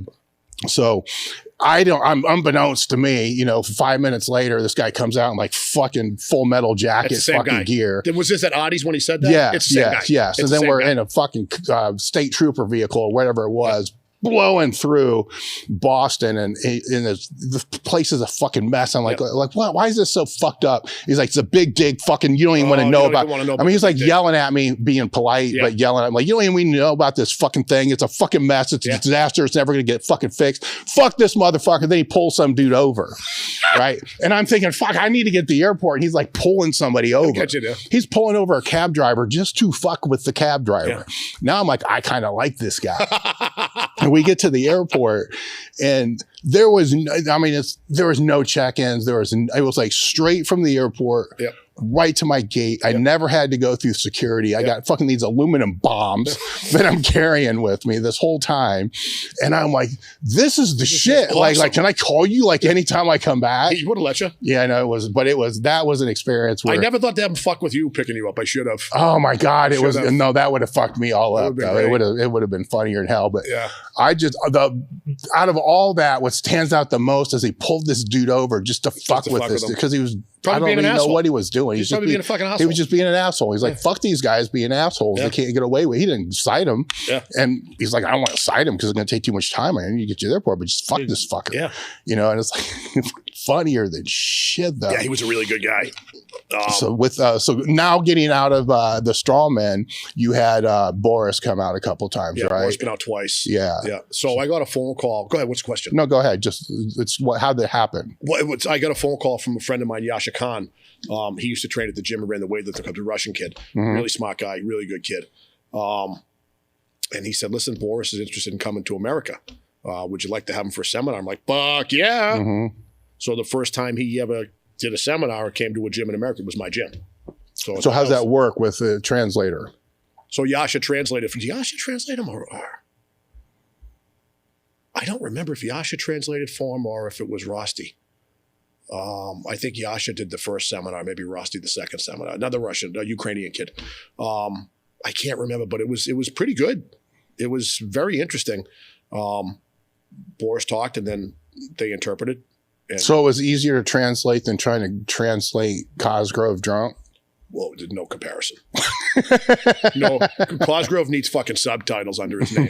He should just walk around with like, can't you talk into Google and it'll, so we just get him a TV screen next time we go out, right? So just have him walk around like this. Yeah, actually it worked out pretty, that whole lead up was just to insult Cosgrove, right? Pretty much, yeah. So with these trips that came out, were there any takeaways from you that were like, that you thought were Shieko but wasn't Shieko? Just say training wise, because there's certain things. So there's like 130 some different. So I didn't really know a whole lot about Shieko training at the time. Right. I just knew who he was and knew he was a legend. Okay. You know what I mean? Yeah. And he was the father of powerlifting in Russia, right? Yeah. Didn't know a whole lot. I knew that a lot of his programs were different and probably a little bit higher in volume than some of the stuff that we look at here, is what I thought. Yeah. Right. Yeah. But then when he explains them to you, they're not. Right. But no, what I think that I didn't really know a lot about him. Right. So after the first seminar, or after not the first seminar, but after the first section of the first seminar, before we took a break, I was learning a little bit of the basis of things and why. And then we took a break. It was lunchtime. He was walking around the gym with me with Yasha. And he was asking me questions about different pieces of equipment, monolifter, belt squat, reverse hyper, glute hand bench, just you name it, all kinds of equipment. He's like, what are these? What are they for? Why we don't have access to this? And he kind of talked about the fact that, and I don't think it was part of his presentation, right? But I think he clarified that the reason that he uses a lot, and this is in my interview with him that's on the site, the reason that he does the things that he does with the different pauses in different places and the way he manipulates volume and ranges of motion and things like that and the specialty exercises is because in Russia they have squat stands and they have bench press. Mm-hmm. That's it. Mm-hmm. So he doesn't have the equipment that we have, right? So that kind of made a light go off to me that, you know, when you look at the things that we do train in West Side style, right? Because I always say West Side style because you trained West Side because you trained at West Side. Yeah, I get it. You get it. I trained. Well, the viewers might not get that. I never trained at West Side. Well, there's 127 other conjugate styles now too. Correct, right? But so I just clarify that I trained West Side style, right? Yeah. I called Jim up. What did you guys do today? Mm-hmm. But so you look at the things that we do to be creative, and we can be more creative because we have more shit, right? He is creative in different ways because he's at the limit. He has a barbell and a bench and a squat rack. So the programs, I think, are far more similar than they are different. And he said that in the interview that I did with him. And he said that when he sat with Lou, right? But that kind of, the first day that kind of occurred to me. And I think that's the biggest takeaway that I had from it. But I did learn a lot of cool shit because a lot of the exercises that he used are really productive, like the deadlift with the pause at the knee. And then I don't know the name of it. I just called them Koklayev deadlifts, right? Because the first seminar, he had Misha Koklayev come over with him. Misha's unbelievable good guy. You know what I find is funny is that a lot of times you see a guy that's like 5'6" and weighs 140 pounds with the shirt 3 sizes too small. It's just a fucking asshole. And you see a guy your size, my size, Koklayev size, who's the size of that fucking wall. They're the most laid back dudes in the world. Just a super good dude. But he did the Russian deadlift. And I just call him Koklayev deadlifts. I've never seen it before. I don't think too many people had. You know what I'm talking about, where your calves are up, like on the MB Power Center, where you put your calf up against the block and you lean back. Never seen one before, right? So that was a cool exercise. And I don't know if he made that up or if Boris made that up, but that's a Russian exercise because they had blocks. And they used weightlifting blocks for it. So the takeaway there was a lot of good variations and uses of tempos. Like his tempo uses, you know, he'll do, and his percentages on the tempos is a lot lower than you think it would be. But you know, if we do a tempo, it's gonna be, you know, you do 1 count pause, a 2 count pause, or a 3 count pause, right? Whatever. But he would have multiple tempos within the set where you a 1 count pause on the first rep, 2 on the second rep, 3 on the fourth, 4 on the fourth, 5 on the fifth, right? Well, that's pretty fucking interesting. Yeah. You know, and I hadn't been exposed to that before. That was a Russian secret. And he explained that 5th rep is going to be the most explosive, and it shouldn't be in your brain, right? Because you think you're most fatigued, but you just want to get that fucking weight off you as fast as you can. It's crazy, but it's legit. So, I tried adding them in with myself and with clients, and they work. Would the pause in the same place each time, or would it vary? In the same place each time, that the way he explained it, but it would vary on different days and different exercises, right? And that was a pretty hard to recover from protocol, from what I recall him saying. So that's not something you use a lot. And I think it was like a 50% or a 55% you'd use when you're doing those 5-second pauses on a 5-rep set. So low percentage. But the use of pauses and the breaking down of pauses of different time schemes within the same set, I thought was pretty interesting. And I've had some decent luck with it. So if you're using something like that, just to spitball shit out there for people that are listening. So say you work up to 50%. I'm just going to take an assistant exercise like a tsunami bar bench press, right? Because I'm doing that now. So if I'm doing that as part of one of my waves, then I work up 50%, find the weight I'm going to use, you know, after warming up. And then first rep pause, what, midpoint or on the chest? You choose. All right. So say a pause, right? say a pause midpoint. So the pause is going to be at the same point. From what he said, right? But I don't see why you couldn't change it. Well, I could see it more about where your weakness would fall, right? So say midpoint on every one of the 5 reps, 1 rep on, or 1 second on rep 1, 2 seconds on rep 2, and so forth to 5. Now that next week, does the percentage go up or do the pauses go up? No, I don't remember him mentioning anything about a longer than a 5 count pause. All right. And we talked about how I have no fucking short-term memory. I don't want to be quoted, but I think he used the same scheme on the pause time where the percentage would go up a little bit. All right, so like 50, 52, 54, something like small jumps. 50, 52, 55, and then switch it out, right? All right, okay. But he may have done... You know, I can go back and look through the videos and find out if you want. But I know that the pause was in the same spot each wave. And you can assign the pause wherever you want. But I don't recall the pause changing, but it could, I guess. It could. I'm just looking for, it's what would be the easiest for people to play around with. I think the percentage is the easiest. That's definitely the percentage is going to be the easiest with that. And it's a low percentage, but it's it's not. No, easy. it seems like the 5th rep's going to be fun. It's going to be some good times. Yeah, it is. Now, after that pause, now you said that was going to be the most explosive. So after that pause, are you exploding out of Every the rep pause? you're exploding as hard as you can. Yes. Yeah. The compensatory acceleration on everything.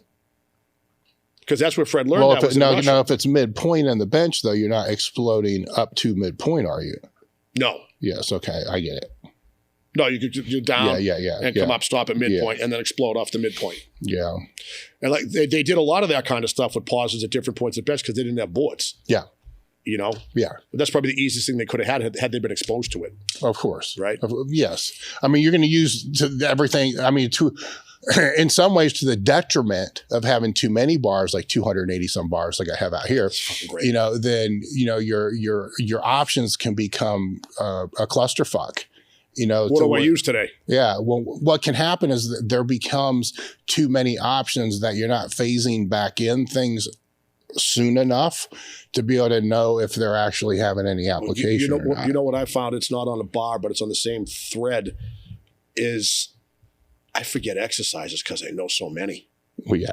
Do you know what I mean? And you write your program, and you can be stuck with the same. And then somebody's like, "Hey, why don't you ever throw these in anymore?" Like, forgot they existed. Well, here's a great bit of advice for anybody that's fucked up and that's washed up meathead. You just make up different variations you've never done before in your life. That way you don't know if you suck at it or not. Yeah, that's you can hit a PR every day. Exactly, because you have no base of comparison. So you know Russ that works for me, right? Russ, right? Yeah. So Russ is always coming up with the new variation. And I asked him a long time ago, why do you do that? He goes, it's a PR every time, bro. Mm-hmm. You motherfucker. And then so he was squatting one day with the shoes untied. I'm like, what's up with that? He goes, untied shoe PR, dude. I'm like, it's fucking brilliant. Mm-hmm. It's fucking brilliant. Yeah, but that one's harder to buy into with your own brain, right? No, with him, it's his brain I'm buying into, right? Yeah. Where, I mean, shit, Louis used to just use a different finger grip every single time. So this is a PR. And what the fuck are you talking about? Well, I've never done it with this pinky on this position. Like, oh, Jesus Christ, dude. It's not lying. Away. It's one pinky away from the other one. He ain't wrong. Where what I found over a period of time is if I go and just did like straight floor press like I used to do 20 some years ago, it's just a fucking depression session. So it's like, okay, fuck it. I can't do this. It's got to be like some fucking variation with it's got to be conjugate as fuck. Yeah, like one knee bent, a fucking rope around my head, all kinds of shit. Like I've never done this before. So I don't know if this is good or not. But we're going to try. Yeah. We're going to run it for 3 weeks. And then don't let anybody else ever do it. Right. So then you can always be the king of it. It's a secret. And then, somebody won't slip in there and do the same shit that you're doing. It's fucking fun. With what other seminars have you had other people come out that you have takeaways from? I think all of them. Yeah. Right. I think all of them. I'm not going to say who it was, but I had a guy come out that was kind of hype in the industry for a little bit. And he was going through his practical portion of the exercise. And I was dubious about his experience as a coach. He was a great speaker. He's a really good speaker. He's a very smart guy. Very good. Kind of a snake oil salesman. Mm-hmm. Right. So he did coach people. He did train people. But he was really, really a good speaker. You could listen to him. He could tell a story. And he just fucking had it. The room was mesmerized wherever he talked. I had him out for 2 or 3 seminars, did a bunch of seminars with him, went to his place. You remember Bobby that used to work for me? The kid that moved to Florida? Mm-hmm. You remember him? You remember him, right? So me and Bobby went to one of his seminars, and it was in New York. And when it came time to talk about strength training, he just took a back seat, and he had me and Bobby talk for 2.5 hours. And I knew what he was doing, but Bobby was on it. He's like, oh, wow, we get to talk at so-and-so seminar. I'm like, bro, he didn't want to say anything stupid and have us rip him a new fucking asshole later on at dinner. Mm-hmm. And he knew that we were going to talk about it better than him, right? So one of the things I learned is that we were at one seminar one time, and he was telling people how bad the ab wheel is. And it's a lower back destroyer. It will kill your lumbar, and it's the one exercise you should never allow your clients to do. And he's just going on and on and on. So I'm like, and the form and technique he was using was exactly how you're not supposed to do it. Mm-hmm. He had a hard arch in his back. He was flopping down, doing it all wrong, right? Not braced, not. Mm-hmm. So I grabbed him afterwards. We were at lunch, and I'm like, hey, dude, let me ask you a question. I mean, you're the guy that always talks about the science behind it, and then everything is this and that, and you got to do things right. And it's one thing I've learned is that we don't want to speak in absolutes, right? And I do it all the time. I'm like, fuck that guy, hate his guts, hope he dies forever, right? Yeah. But we really don't want to talk in absolute. This is the one. So the way you showed that exercise was wrong. It's not how you do it. And he's like, what? I'm like, that's not how you do it. So after the seminar was over, I showed him the way we teach it. And he goes, oh, shit. There's no lower back pain doing them that way. I'm like, well, you're not showing people how to do the exercise right. You do anything wrong, it's going to be bad for you, right? Yeah. Deadlift's bad for your back. No, it's not, but it could be, right? Stepping off the curb's bad for your ankle. No, it's not, but it could be, right? So the takeaway is that a lot of times you'll see people in this industry, and I think it's more in this industry before the internet was a thing, right? People going out doing seminars, because now the internet can kind of reveal, but not all the time, right? Never speaking absolutes, that there's some fucking clowns that don't know what they're talking about. But seminars are less of a thing now too, because now they're virtual courses, which the clowns can still hide. Correct. So maybe I retract my statement about that, because that's true. But I think that people can be propped up as experts, and they're not. Well, there's fuckery in all professions, Great right? word. So the analogy I've always liked to make is in, the porn industry, you see people getting fucked on Wall Street. You just expect you're going to get fucked. In the fitness industry, you don't know you got fucked until after you got fucked. So, but within the fitness industry, there's also different genres, right? So you've had people out, and this just now occurred to me. Meanwhile, I've kind of always known this. In like the personal training side, the business personal training fitness side. And you've also had people out in like the strength sport side, strongman and so forth. And you've had people out that are experts in both, and people out that have probably been fuckery in both. Where is it most between those two, in the fitness side or in the strength? Because it's in both. It's definitely in both. I'm not going to say it's not in both. It is. So I think, at least from my experience, right? Yeah. Because I'm in the strongman and the powerlifting, I'm in the strength world. Yeah. We know who's good. Yeah. Right? I had a guy out that was a big name in the kettlebell world. Not Steve Carter. I hit him a million times. He was fucking brilliant. I had another guy out. So I want to make sure if Steve's watching this, he knows I'm not talking about him. I had another guy out that was an absolute fucking ass clown. Okay. And I thought I knew a little bit about kettlebells, but apparently I didn't.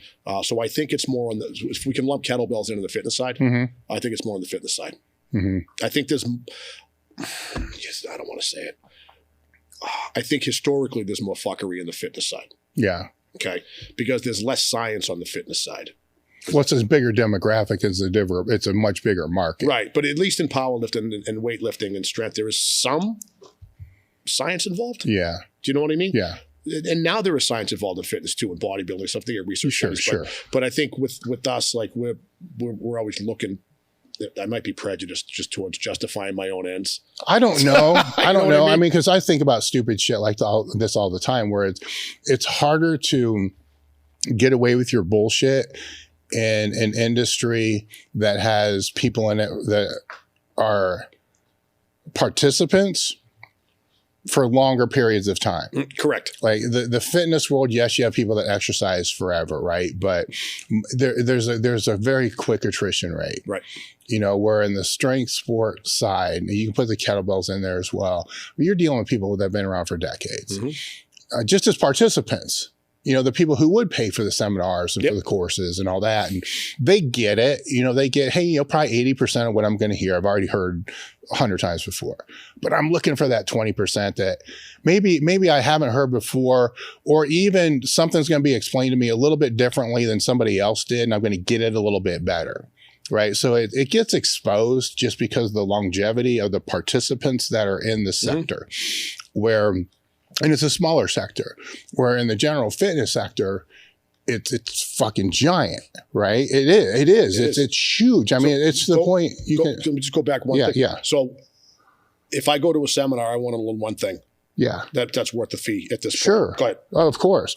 But in the fitness side, now you can just take, and I'm not even going to say fitness celebrity, you can take any celebrity with no knowledge at all, and they can write a book on 4 things to become healthier. Mm-hmm. And they don't even write the book. Somebody else actually writes the book, but then they're the cover and they're doing the book tours and all the other kind of shit. And then so obviously the fuckery is going to be there. Yep. But there still becomes mainstays in that industry that are a little bit different than that fuckery. It becomes people who are trying to teach others to be better trainers or better coaches, but yet have never been a trainer or a coach themselves. Didn't Jay write an article about that and brought me and Alan up at one point? I don't know, maybe. Jay Ferrugia wrote an article that was, and he said, Murph and Alan are too busy fucking training clients 35 hours a week to be out doing seminars on this right now. Because I didn't do a lot of seminars back in my day. I brought people in for seminars, and they were on the weekends when I wasn't taking clients. And they said that. He goes, I look at, and you know who he was talking about. It's a famous personal trainer from this area. I'm not saying who it is on the air, but he said, this guy's putting out, him and his publicist are putting out content fucking, and this is before Instagram and shit like that. They're putting out content left and right on websites. And he goes, where the fuck does this motherfucker have time to train people to find all this shit out? Yeah. Yeah. Let's take a piss break real quick. Then we didn't come back and we'll go into that. We didn't do that. Yeah. So Marek Health is a premium telehealth platform specializing in hormone optimization and preventative medicine. Are you looking to optimize your health in and out of the gym, improve recovery, sex drive, and quality of life? Have you tried speaking to your health professional about this and have gotten the cold shoulder, stereotyped, or just told it's part of getting older? You just go to marekhealth.com/table talk. And you can create your own lab, or you can take labs that we've had set up for them, which are based upon the same labs that I've been doing over the last 15 years. Or you can use their guided optimization. With this, they'll put you in touch with a patient care coordinator, which is actually pretty cool because you get to sit down and speak to somebody that can understand what you're looking for from hormone optimization and the preventative medicine standpoint. After that conversation, they'll determine which labs that you should and which tests you should have done. And then from there, get the labs done. They'll review those labs with you and put you in touch with one of their hormone optimization specialists that can determine which supplementation that you should use over the counter or prescription. marekhealth.com/table talk. The discount code is table talk. I want to let you guys know that we just had a limited edition drop on the website last week of new items that sweatshirt, flannel, t-shirts, shorts. Basically, the limited edition items are the items that directly support the Table Talk podcast. So if you go to elitefts.com/limited edition, or actually just the link in the description, you can find the limited edition items that we have now, which there's the one that I like the best is the shit suck good great, which is all emojis. The designs I always like the best, right? They're the ones that don't sell for shit, but they're the ones that I want to wear that I like the best. And there's the cigar one as well. And they're all there on the screen for you guys to be able to see. So if you go to elitefts.com/limited edition, the other thing that directly helps support the podcast that I haven't talked that much about is the Table Talk crew. The Table Talk crew is extra edition episodes that go out once a month. The content of those episodes are AMA related, question related, that come from the Table Talk Discord group, which is also part of being in the crew. When you're in the crew, there's dozens of ebooks that are in there. There's every seminar that we've ever done is put on there. There's courses that are put on there. There's series that have put on there.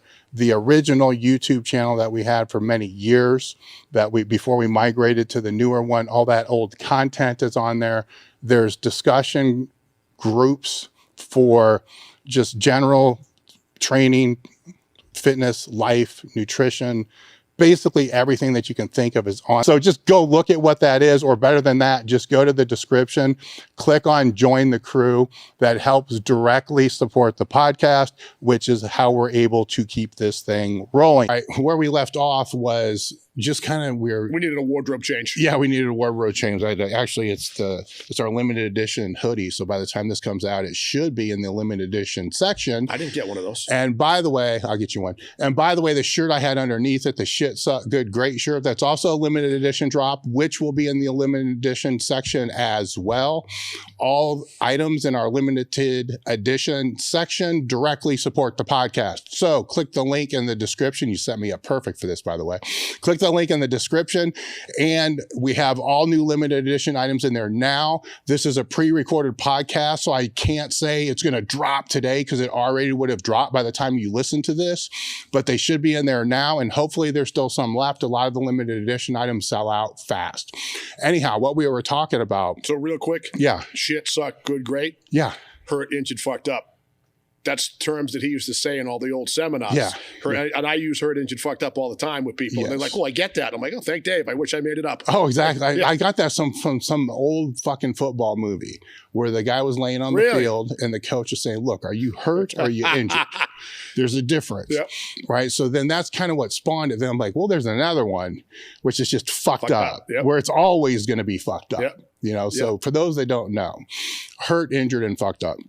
If we work backwards, if you're fucked up, you got that bum elbow. Yep. That's always been a bum elbow. It's probably always going to be a bum elbow. Yep. It's fucked up, right? Hurt and injured. Hurt might be, I'm not a doctor or a physical therapist, by the way, got to preference this. Hurt might be in the gym and you're training, like, what the fuck was that? Yeah. Right? You're like, oh, whatever. And you kind of like do some of these things. Maybe you like rub it against a tin, you know, you do something like that. And then maybe do some extra push downs to put some blood in it to fix it. And then next session you come in, it's okay. Yep. Fine, no big deal. That's hurt. Injured is you do that little twinge thing and then it sticks around for a while. Then you're like, something's wrong. So there's a difference. So you hurt, injured, or fucked up. So fucked up, you need a hip replacement.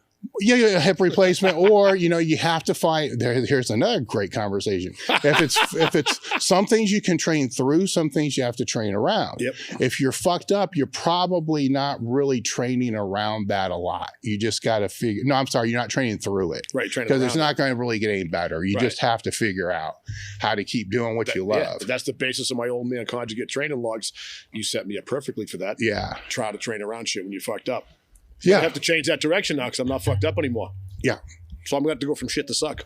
But it's still a little fucked up though, right? Yeah. Because it is a prosthetic. So there's still going to be certain precautions as we talked about earlier. Right. But I'm going to go from shit to suck. Yeah. Right. So I'm at shit now. I'm going to go suck. Yes. Like I was psyched the other day. I was talking to, who was it? 2 days ago, 3 days ago. And they were like, how's the training going? I'm like, I deadlifted 135. And they're like, oh, is that good? I'm like, yeah. Yeah. What do you mean? I'm like, I deadlifted 135. Like, I had a hip replacement 7 weeks ago. They're like, oh, okay. I do. There's context to it, you know? So I'm going to go from shit to suck. Yeah. Well, there's the other difference when you start training as a washed up meathead, which is what I like to classify it as. I mean, would I fall into that? Oh, yeah. Okay. Yeah. So when you're a washed up meathead, yes, the goal is to get stronger, but the bigger goal is to not get worse. Right. So my shoulder is fucked beyond repair. Now they can do a replacement. I don't want to go in that whole story again, but it's fucked beyond repair. Range of motion's terrible. Everything's terrible. I just can't let it get 1 degree worse. 1 degree worse means it's going to have to be replaced. So the whole premise behind training as a washed up meathead is you can't regress. Right. Right. Which that's fucking a big ass when you're really fucked up. Right. That's fucking great theory. Now you're fucked up and it's trying to chip away. It's like, fuck you. Your bench is now only going to be 185. And you're like, no, fuck you. It's going to stay at like 255 or whatever the hell it is. And it's a battle. So it ain't really that much about, I want it to be 350. It's like, you can't get worse. So your goal is not constant small improvement. Your goal is not to get worse. That's awesome. That's to not you know what? You may have just fucking set a new path for my life. That's what it is. It's fucking great. You know, it's a constant process. That is it. I just summarized the whole fucking washed up meathead thing. But we were actually, that will segue back into what we were talking about before, which was the fitness industry compared to the strength industry. Right? Because they're different. And we were talking about the fuckery along the lines of both of those things and the stuff that kind of goes along with that. Where in the fitness industry, for a lot of people, because it's different audience, the first goal of the fitness industry side of it is to have you, well, no, make money and sell stuff, is to not have the people get worse. Like, so I trained Gen Pop clients for 10 fucking years. People always seem to forget that, right? So I know that industry really well. And that's where a lot of the people that we were talking about during the break, some of those things did see seminars, or I had the VHS tapes from. Yes, that's how old I fucking am. Because I had the West Side VHSs with you in them. Yeah, I mean, I grew up in private strength training gyms, powerlifting gyms, and then bodybuilding gyms.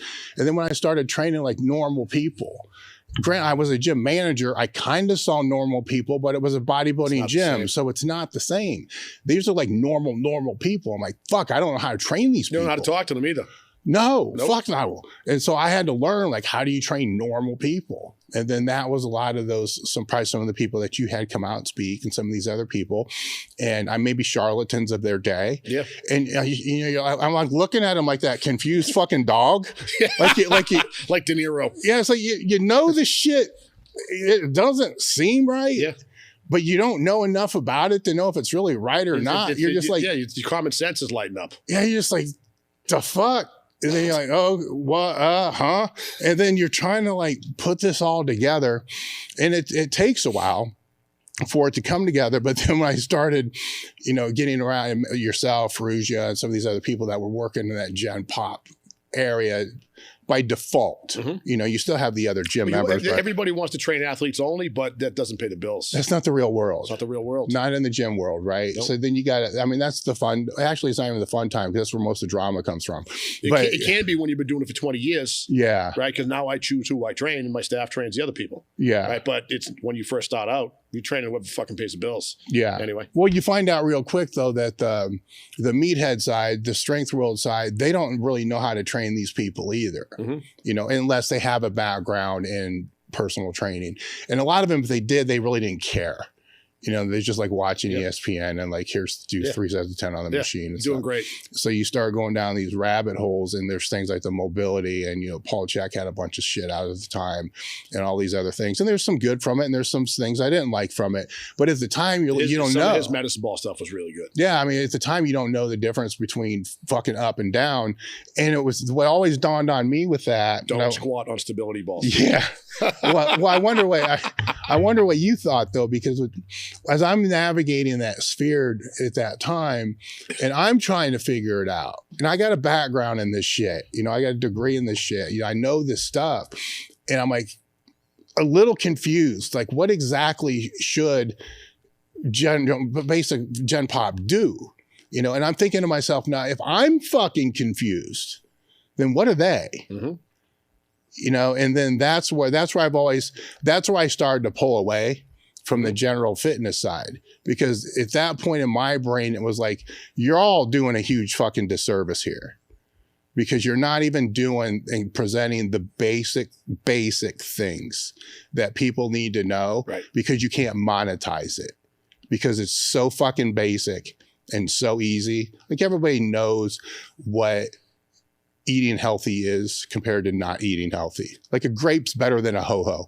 Everybody fucking knows this. To some degree, right? Yeah, but somebody will come out and say, oh, Dave, you're full of shit. Fucking grape's still really high in sugar, and so is the ho-ho. So they're really 100% calories from sugar, right? Yeah. So you get what I'm saying. Yep. But at the base level, that's confusing that. So what was your head doing at that time? The same as yours. Because you have these people coming in your door, and they're asking you questions. So what I found, I look back at programs when I first started, and because I'm like you, I have everything. Yeah. And I was basically writing a fucking simple bodybuilding workout for them. But it was basic.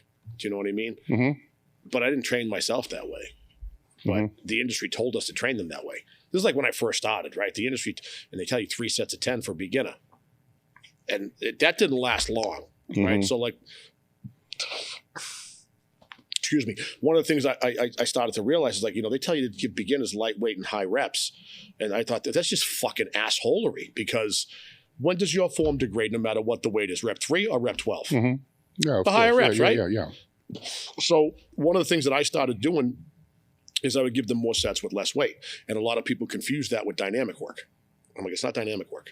I'm giving them 8, 10 sets of 1 to 3 reps, and I'm going to watch them. If that second rep is good, I'll let them do a third. If they're not really more than 3, this is for beginners, right? I get it. Yeah, and I get what you're saying. So you're giving them 8 to 10 chances to walk the weight out, 8 to 10 chances to bring the whatever. Yeah. And you're not letting them program a shitty movement pattern. This was like fucking revolutionary back then. Oh yeah. You're like, what?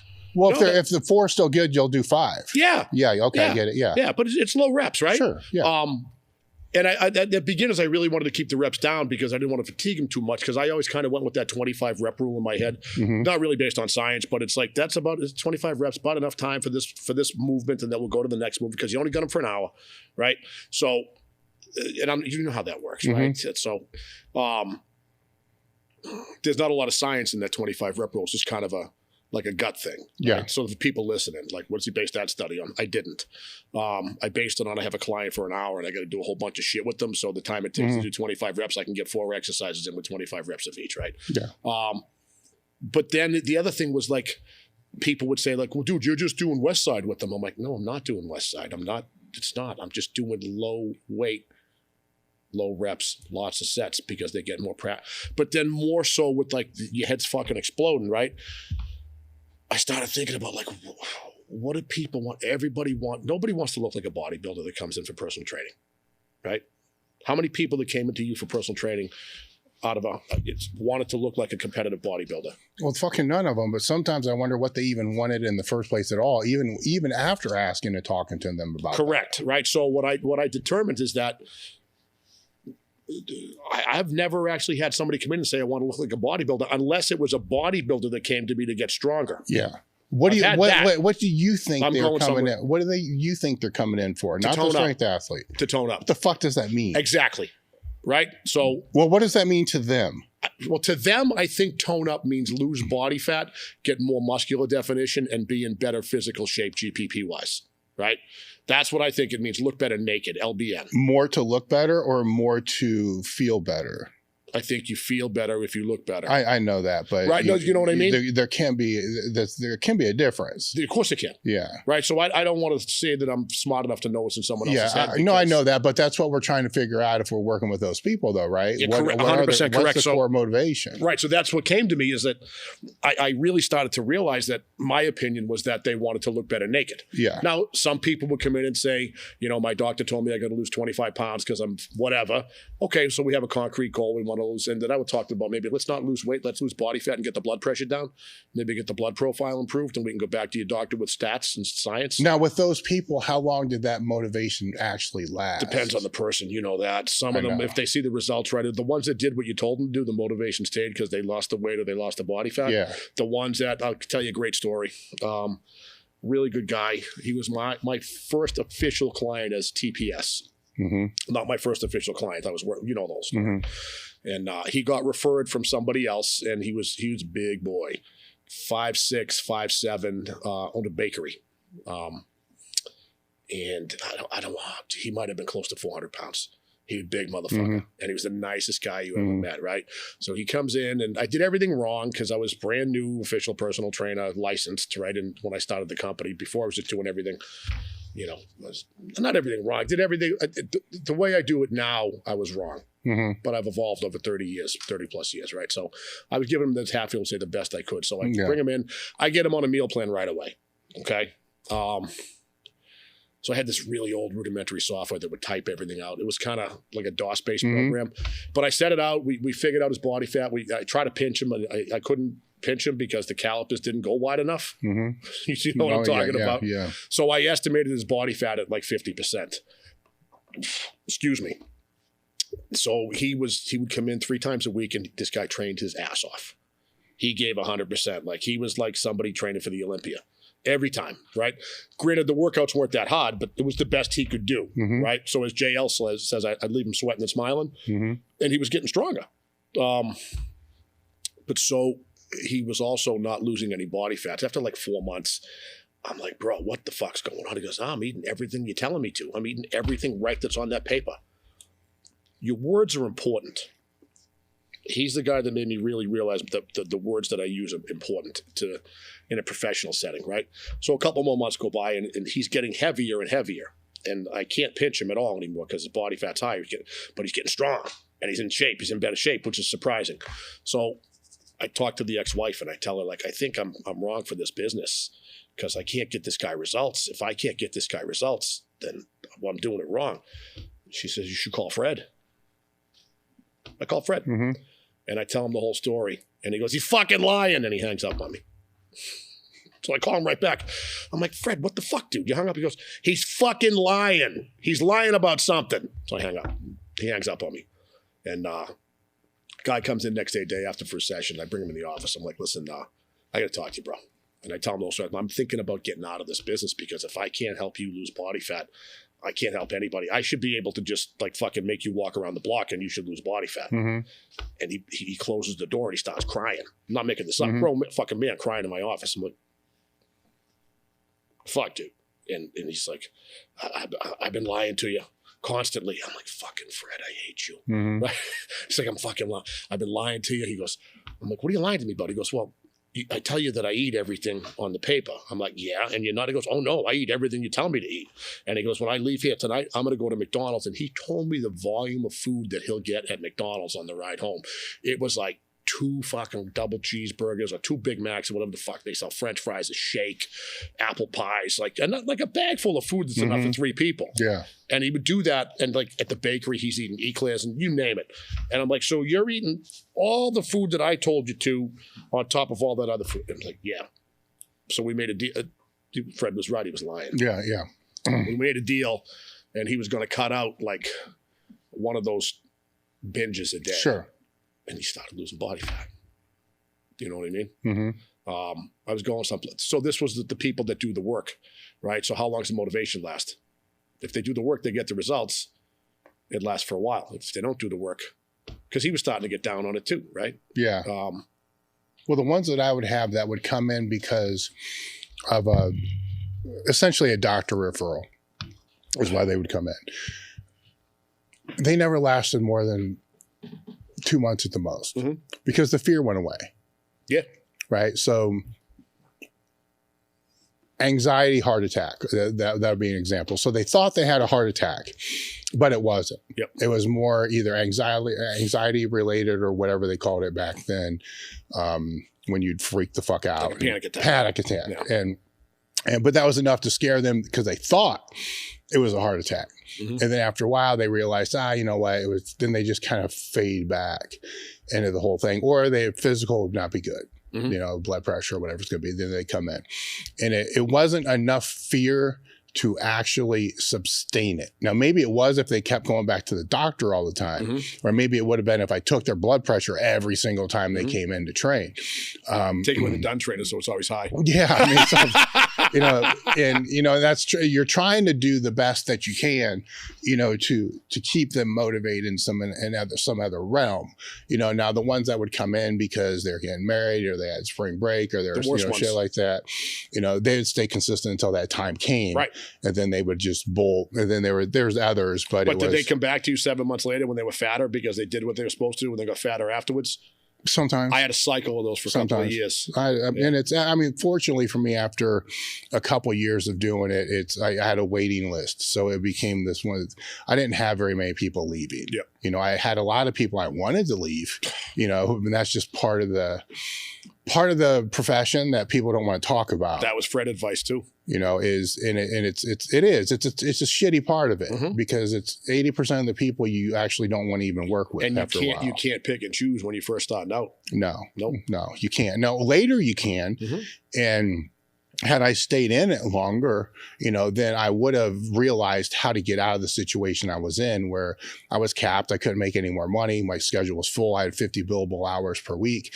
And, you know, the place I was working for was paying me 80%. That's already ridiculous. They're losing money just on that.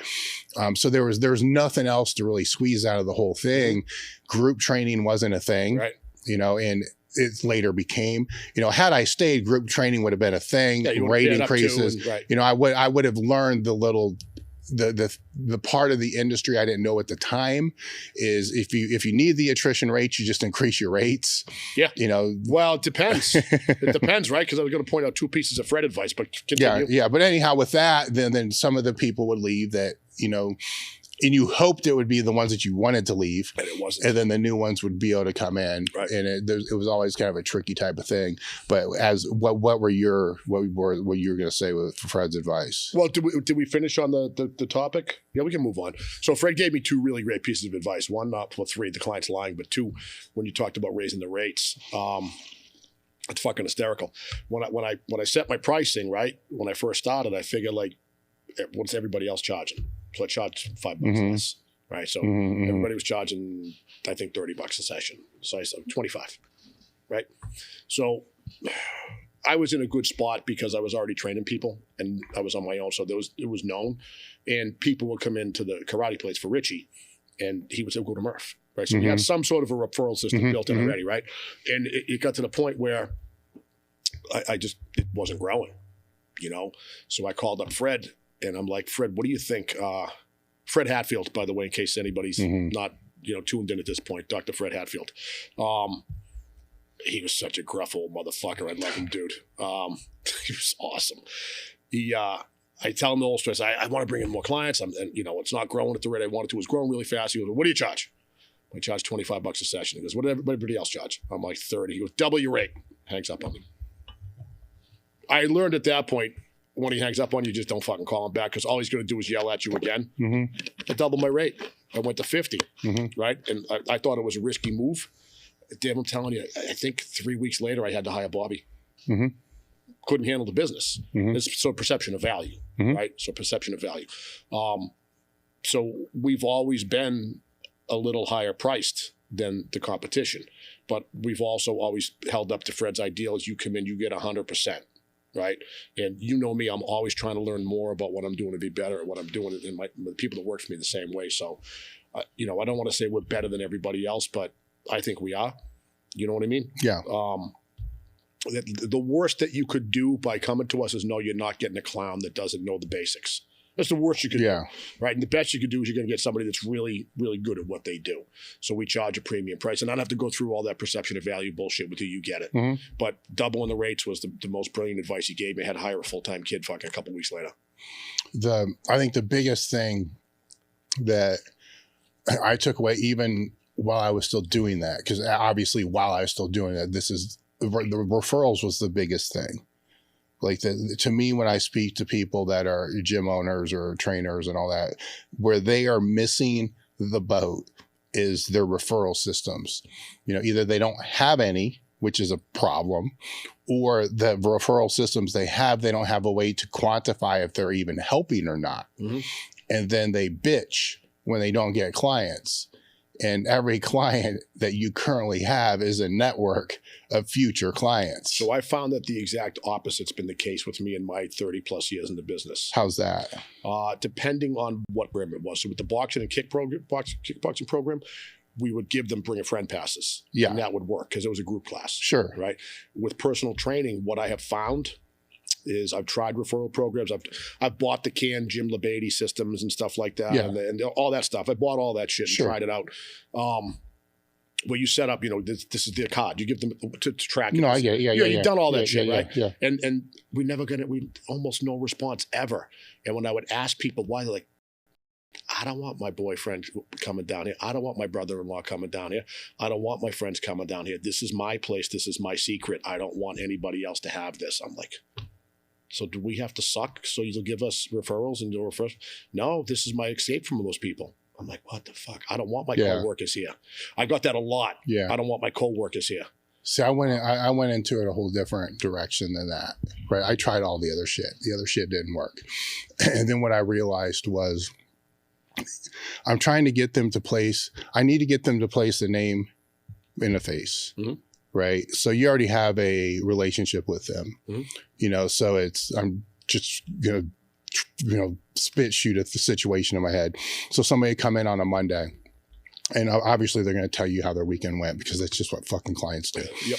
And so it's a barbecue or whatever it is. And you're engaging with them. And so they start talking about whatever it is. And then I'll say, hey, was there anybody else at the barbecue sometimes I just have to wait because they would say they mentioned me. Right. Because you're the trainer guy. Right. And so in one aspect, you're their bragging rights. Like my trainer's bigger than yours, or my trainer does this, or my trainer does this. And so they may even come straight up and say, hey, look, were your ears burning this weekend? I was talking about you. Yeah, a little bit. Where were you? I was at this barbecue. What was the conversation?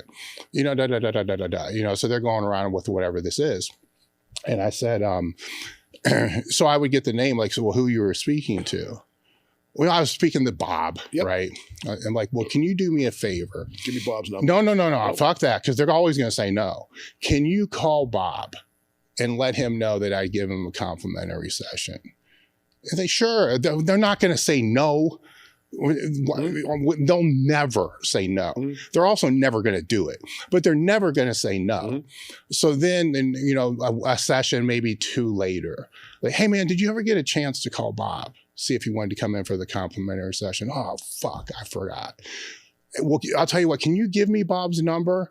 And can I give him a call? And is it okay if I use your name? When I call Bob? 100%, because now I just took the burden off of them. Right. So now I got Bob's number. Like, hey, Bob, I was talking to Carol over, she was talking about the barbecue over and you guys were talking about, just thought I'd invite you in for a complimentary session.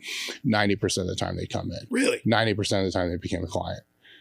So the other funny thing with us, and I don't know why, right? Because we're in a premium market. You know what I mean? We're not in downtown Boston, but we're close to Boston. Well, this is 30 years ago I'm talking to. Yeah. Keep that in mind. But no, I know. Yeah. Never had a problem getting clients, and I've never really advertised or marketed. It just, I don't know if it's because of the traffic count where we are and there's a sign that says personal training on the building, right? Or whatever. But we've never had a problem really getting clients. The problem has always been having the staff that's up to my standards to meet the demand. Yeah. Which is fucked up. No, that's a whole other, it's a whole other discussion, right? But with the groups, we've tried the referrals with the groups. And that's a tricky one because people generally don't want to sell for you. Right. But if you can, we give them the, we've tried, I've tried that approach, but that didn't work. It's always, if there's a way that you can if you can put the burden temporarily on them without them feeling threatened and then remove the burden from them, then it feels like you're doing them a favor now. Right. Yeah, I get that. Right. And then you can still use their name for that introduction. Now, where that goes from there also depends upon, do they even know each other? I mean, there's a lot of variables that come into that. Right. And there's also still the person coming in, but it's way better than just hoping somebody's going to come in off the street, because, birds of the same feather flock together or however that fucking goes, so I always tried to do that with the clients I really liked. Because more than likely you're going to get the same. Yes. Yeah. So I wasn't like trying to do that with, and I didn't dislike any clients, but there were just some that weren't as fun to work with as others. Right. Like at all. Yeah. I didn't have that problem. I mean, just boring. Yeah. Oh, that was Fred. That was another piece of Fred advice. So I had this one client, this was on Broadway. That's how long ago it was. That's the first location. And I used to fucking dread when she was coming in. I had her for a while. I had her like 2 times a week for a good 6 months. And the first couple sessions, the first month or two, everything's great. They're learning, they're happy to work. And then she would just pay and piss and moan and complain and not do anything the whole session. And it's like, and it would start affecting I'm not telling you, but people might, it affects your whole day. Like you wake up on Tuesday, like, fuck, I have whatever this person's name is at 2:00 today. And you're not in the right mindset with the clients before them. And then the 1 or 2 after them, you still have it unwound. That's tough. Right. So I called up Fred. I'm like, Fred, I got this fucking client that I just can't stand training and blah, blah, blah. He goes, shut up. Fire them. I'm like, fire a client? Fire them. Hangs up on me. Now, this is the guy that would talk to you like Louis. You get on the phone with Louis. You know what that's like, right? Fred's the same way. Like you start talking on a regular comp. But if you called him up for advice, he'd tell you what to do and then hang up because he was busy doing other shit. But if he called you, it's all day, right? Yeah. We'll have a couple of beers with him. Boy.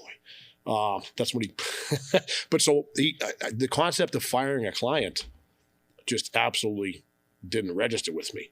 And I'm trying to think, like, what's the best way to fire a client? So, like, back then I'm thinking Better Business Bureau, or the what's the rule where one person has a good experience, they'll tell. Oh yeah. You know what I'm talking about, right? What's the best way to do this? And I was like, just fuck this. I'm just gonna. I just murphed on her, right? I'm like, listen, here's the deal, brother in the office. I can't fucking train you anymore. Why? Because you fucking piss and moan. You don't do anything. You're bad for my business. Excuse me. You're bad for my business. You're not getting any results, and you're pissing and moaning. You're going out telling people that you follow Murph's workout program, and you're not. You pay me to beg you to exercise. Here's a refund. Gave me a refund, and like a weight was lifted. It's fucking crazy.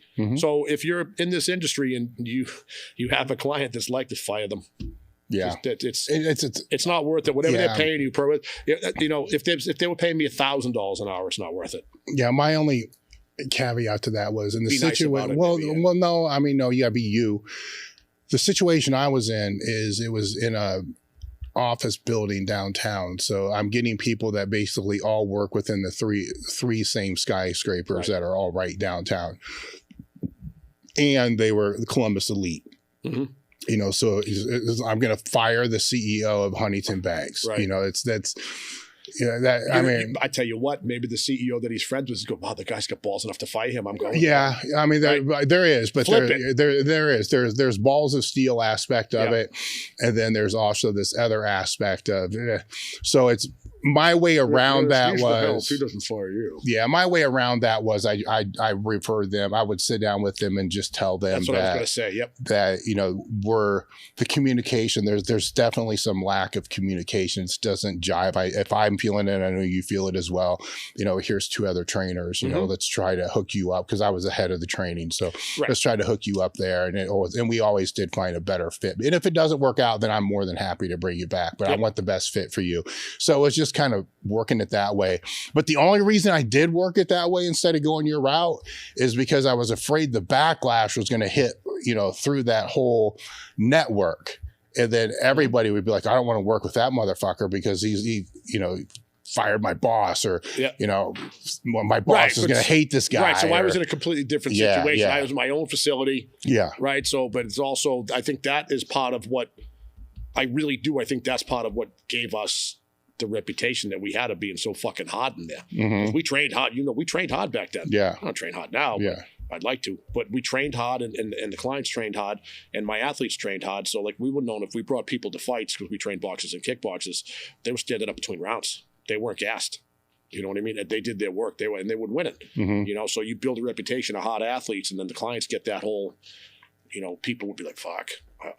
But that was also a detriment too, because I've heard when we went up to more of a public gym, when we moved into the second spot, people didn't want to go there because they heard the girls squat 400 pounds. And the guys that's a big fish at the local gym, you know what I mean? Yeah. Big fish in that small pond, he doesn't want to come in with a girl squatting more than him or somebody's grandmother squatting more than him, And it's, so there was kind of a flip side to both coins. You know what I mean?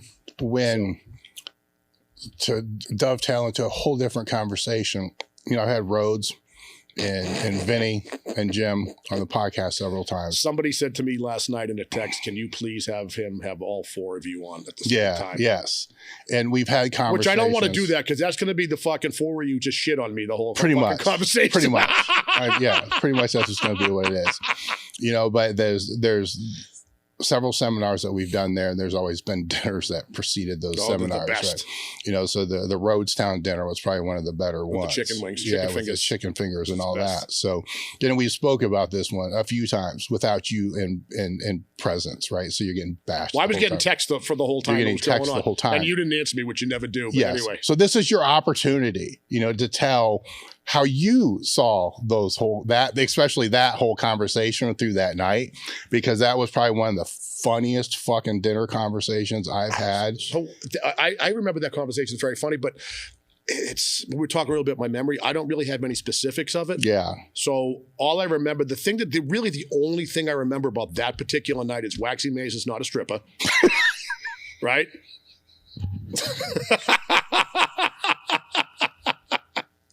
Right. Well, I remember. No, we got to provide some context here because that's funnier than fucking. I forgot about that. So Dave's. My God. Dave's a see you next Tuesday sometimes in case people don't know about that, right? And Waxy Maze is not a stripper. So I wish I had took credit for that line, but that was Alan Cosgrove. You know, if everybody wants to go out to dinner, Dave couldn't go because he was on some fucking specific molecular weight carbohydrate diet. And Justin's anyway, diet. Yeah, but anyway, so Waxy Maze is not a stripper. I remember that. And then, do you want to give the context on it? Well, yes, because there was two years in a row. There was a 1 year I was skinny. Well, this was the second year. So, the dinner with the chicken fingers was the second. So this is the year I came back at 310, not the year I was 240. The year you shredded with the envelope of Waxy Maze of like cocaine. That's when Cosgrove came up with that. All right, okay, that was that year. So we're at dinner, and Matt Rhoades or something. I'm trying to explain this fucking Waxy Maze thing, right? Well, it's Waxy Maze. The people don't know what it is. It's a high molecular weight carbohydrate that Justin Harris had me taking. Right. It's carbohydrate powder, basically. It was intra workout before intra workout was intra workout. Right. Basically what it was. But to make it simple for the layman, it's carbohydrate powder. Yeah. So I'm explaining this at dinner because it's, if I remember correctly, I'm lean at this time. So they're all eating all this other shit. No, you were pretty shredded. Yeah, and I'm 2 weeks away from this diet ending. So I'm like riding the bike while you guys are doing the seminar and all this other stupid shit. And then they're all eating all this food and I'm eating chicken breast and rice. And so Rhoades is not understanding this whole Waxy Maze thing, right? Well, that's and so we're kind of talking about the Rhoades Town thing. Horses? And then Alan comes in because Matt is thinking Waxy Maze is a person. Right. And then Alan comes in with this Waxy Maze is not a stripper. You know, but strippers are allowed in Rhoades Town. But Waxy Maze is not allowed in Rhoades Town because you can't look like Dave and be in Rhoades Town. You can't. And all this other any man under 275 is a woman. Yeah. That's a Rhoades Town rule, right? Was fucking funny. It was fucking great. All right. So what okay, that's a good one. So I remember that. And I remember that Rhoades was he trying to get into the 308s or was he trying to get into the supers? I think 308. So I think he was trying to fill up the 08s, right? Yeah. And like 308 on him, that's a challenge. Not really. He's like 6'10". Yeah, but he's got the lean joints. He's got the small joints. Still not. You know what I mean? Should be a problem. So Rhoades, when he worked for me, I don't know if you know this. He was big. He was. I got a picture of it on my phone. I should send it to you. But imagine him. If anybody doesn't know Rhoades, look him up on the site.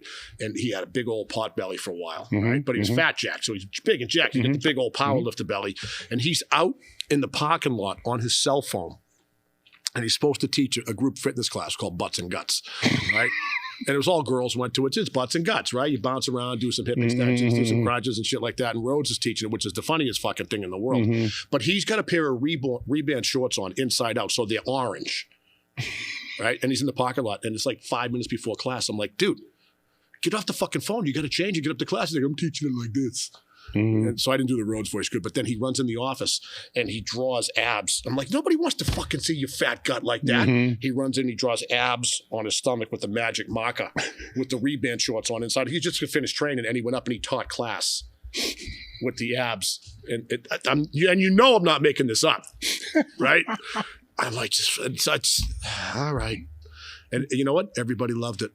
Oh, I'm sure they did. Everybody loved it. Yeah. You know what I mean? Because you can't not like him. You can't even get mad at him. You know, it's not possible to get mad at the fucking kid. No.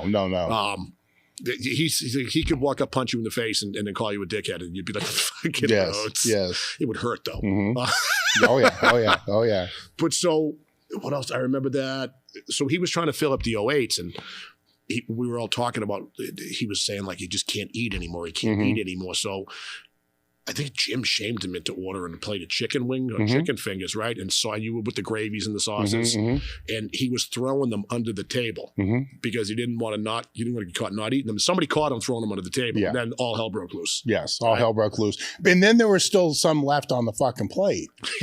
Yeah, there's like 2 of them left. Like, how in the fuck can you just you gotta eat them. You're trying to get a 308, you're like 280, and you don't even have to fucking, you just need to suck. You don't have to do anything to get those down. There's zero effort in putting 2 fucking wings down. It's not like you got to eat half a chicken breast. Couldn't do it.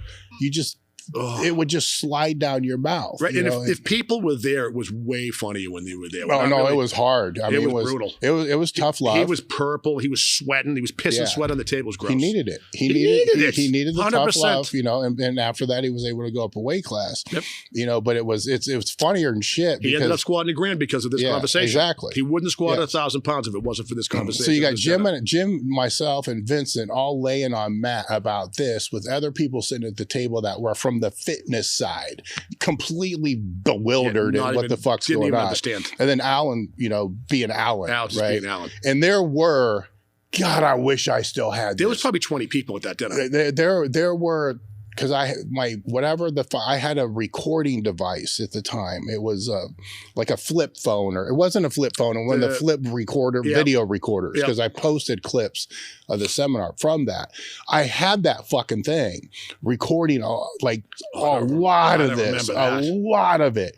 And then when I got back, in like 10 hours to download on your computer because things were slow as fuck, right? I'm watching this with Jim in the office, and we are fucking dying, man. It was great. And I'm like, I have to post this. Do you have it still? No. It's if it is, it's on a hard drive buried somewhere. Who knows? I'd love to see that. But then Jim's like, oh man, we can't do that. These guys work in this fucking industry. They got clients and stuff. And it was, and I'm like, oh my God, it was so fucking funny. It was one of the funniest things. Do you remember the ice cream sundae story? That one I don't know if I remember. All right, so where you got to piss? Yeah. I pushed that over to you like 45 minutes ago. Hit it. So Marek Health is a premium telehealth platform specializing in hormone optimization and preventative medicine. Are you looking to optimize your health in and out of the gym, improve recovery, sex drive, and quality of life? Have you tried speaking to your health professional about this and have gotten the cold shoulder, stereotyped, or just told it's part of getting older? You just go to marekhealth.com/table talk. And you can create your own lab, or you can take labs that we've had set up for them, which are based upon the same labs that I've been doing over the last 15 years. Or you can use their guided optimization. With this, they'll put you in touch with a patient care coordinator, which is actually pretty cool because you get to sit down and speak to somebody that can understand what you're looking for from hormone optimization and the preventative medicine standpoint. After that conversation, they'll determine which labs that you should and which tests you should have done. And then from there, get the labs done. They'll review those labs with you and put you in touch with one of their hormone optimization specialists that can determine which supplementation that you should use over the counter or prescription. marekhealth.com/table talk. The discount code is table talk. I want to let you guys know that we just had a limited edition drop on the website last week of new items that sweatshirt, flannel, t-shirts, shorts. Basically, the limited edition items are the items that directly support the Table Talk podcast. So if you go to elitefts.com/limited edition, or actually just the link in the description, you can find the limited edition items that we have now, which there's the one that I like the best is the shit suck good great, which is all emojis. The designs I always like the best, right? They're the ones that don't sell for shit, you know, but they're the ones that I want to wear that I like the best. And there's the cigar one as well. And they're all there on the screen for you guys to be able to see. So if you go to elitefts.com/limited edition, the other thing that directly helps support the podcast that I haven't talked that much about is the Table Talk crew. The Table Talk crew is extra edition episodes that go out once a month. The content of those episodes are AMA related, question related, that come from the Table Talk Discord group, which is also part of being in the crew. When you're in the crew, there's dozens of ebooks that are in there. There's every seminar that we've ever done is put on there. There's courses that are put on there. There's series that have put on there. The original YouTube channel that we had for many years before we migrated to the newer one, all that old content is on there. There's discussion groups for just general training, fitness, life, nutrition, basically everything that you can think of is on. So just go look at what that is, or better than that, just go to the description, click on join the crew. That helps directly support the podcast, which is how we're able to keep this thing rolling. All right. So we've just finished the Waxy Maze story. Yeah, so we finished the Waxy Maze story. I do want to tell you before you get into the Sunday story that I did try to get Jim on the podcast, and because he was super excited about it, because we knew we were just going to bust your balls the whole time. I'm good with that. He's spring break. He's in Florida, so he couldn't make it. Otherwise, so I told him I texted him yesterday with absolutely no expectation that he was going to call. Right? Yeah. I texted him. I'm in Ohio. Let me know if you're around. So I texted Peg. Texted Peg yesterday too, and I said to him like, "Hey, listen, I'm going to be." I texted Jim, and he goes, "He's not going to answer you. He'll check back with you in 6 months." I'm like, "I know." There's a process. I get it. I know. Yeah, there's a process of how to get a hold of Jim. I should have just called Julia. Mm-hmm. I know. Mm-hmm. I fucked up, right? I know. Yeah. All right. So the Sunday story. So the Sunday story, I think it's the second time that you and Jim came up to my place to do a seminar, because Jim was more Jim. So the first time he came up, he was very professional in the seminar, right? So this is the time where with the, what's your name? Phil? From now on, you're annoying Phil? You don't remember that? Annoying Phil. Didn't I have Jim go up by himself, though, that first one? No, the first one, the third one, he came up by himself. All right. Okay, so the first one, so Phil. So that might have been the third one. So there was a kid. You know, every time he did a seminar, there was always one person, a different person every time. Every seminar, there's always one person. And every time I'm at one, he goes, "Is this one of your guys?" I'm like, "Yeah, it's one of my guys. It's always one of my guys. It's always one of my fucking guys," right? So, also the annoying Phil, he'll be excited that I told this story. Phil's going to be dancing around the gym. He still trains there. So you would... I know you weren't there. Annoying Phil was when Jim was by himself, I think. Yeah. So Jim would go over max effort lower. He might have been the first one. You might have been the first one that I sent him out solo. I was. Yeah. Yeah, because you were like, it's cool if I send Jim up by himself. 100%, right? Mm-hmm. But we had a relationship at that point, so it's fine, right? So at the end, Jim's like, okay, if there's you have any more questions on max effort lower, ask now. If not, I'm going into max effort upper, and then save the questions till the end of the seminar. So he would start talking about max effort upper, and the kid would ask a question about max effort lower. And he's like, at the end of max effort upper, same deal. Any more questions about max effort upper? Nope. Okay, don't ask any more questions on max effort upper until the Q&A at the end so we can get moving. Dynamic lower. Question on max effort upper. Right, so this goes on. So at the end of dynamic lower, he raises this question, raises his hand. He said, before you ask it, what's your name? My name's Phil. From now on, your fucking name's Annoying Phil. Is he one of yours? Yep. He goes, annoying, and he called him Annoying Phil for the rest of the weekend. That was, what year did you hire Jim? Oh, fuck, I don't know. 2000. So this is, we're getting close to 20 years. We still call him Annoying Phil. That's do you really? Name. Oh, yeah. Oh, wow. And like he goes like that. He gets pissed at me. Pep, you earned it. Yeah. So the Sunday story. You were still you were still Dave. You weren't relaxed and calm like you are now. Yeah. Right? So me and you and Jim... if you know, you know. Me and you and Jim went out to some fucking steakhouse, right?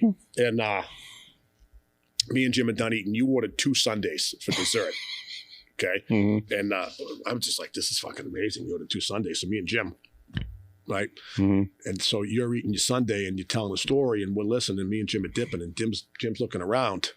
There's nothing on the table. The waitress cleared anything. So he takes one of your sundaes and he starts scooping it onto a plate and he's dipping into the dish. Mm-hmm. And you didn't even realize because you were telling the story eating the first sundae. And then you realized you were like, dip. I thought you guys are going to go a fist fight over the table. You don't remember that? That was fucking great because he did it. You know, he's just being a prick. He's like this. Oh, yeah. There were so many things. And he's like just doing it methodically, scraping it out right in front of your face, and you're just talking, and you're not even, and you got so fucking purple, and you're screaming at him like, this is great. These two are going to fist fight in the fucking restaurant. No, that was awesome. part of the that's part of the whole seminar experience we had. And for how many years that we were doing them together, it was what little stupid shit can we do to each other? just to piss each other off. And I mean, those stories go on forever. Oh, I know. The seminar after the one you were talking The takeaway about, from this is that you ordered 2 sundaes. Yeah. After you had steak and potatoes. There's absolutely nothing wrong with people that. there's nothing, but people don't get it. Like the young kids that seen you with like the bodybuilding, the waxy maze, and the waxy maze, right? They don't know that you wrote an article about fucking a packet of Oreos and cheat meal, and you line them up. You know what I mean? So anyway, they don't. Well, see, the waxy maze thing kind of bothered me, right? Because I'm at this table talking about this Rhoades town that I basically uninvited myself from because I lost so much weight. That's funny. So then when it came time to come back that next year, you know, I'm still working with Justin, but it's not in this lean type of phase. I'm like 280 or whatever, 282 or whatever it was. And I'm like, you know what? I want to go back there bigger than I've ever been in my life. And I don't know if you know this part, but it was like, I want to go on the max. So he created this max bloat plan. I'm like, I want something that's more than even when I competed. I want to go back there because the last time I was there, I was like 248 you were jacked with abs. Yeah. Right. And even fucking tanning and shit. I'm like, I want to go back a fucking buffalo. Right. Just so when I walk in, everybody that's there from the year prior is going to not know what to say. You know, they're going to be like, you know, because what do you say when somebody gets that much bigger, right? Congratulations. Like congratulations. I mean, you don't know what to say. It's You're like, awesome. You're like, you know, and then, so I end up going from like 282 to 318, something fucking ridiculous. It was ridiculous. And Jim's dying the whole fucking time that we're getting there. And so I slosh my way in. You know, to the seminar, and fucking Dizenzo, it's beautiful, it's all beautiful. Cosgrove's like, what the fuck did you do to yourself? And there's a seminar clip, or it's a series on, it might be our archive YouTube. I definitely know it's on the Discord server that we have where I'm interviewing Alan. Yeah.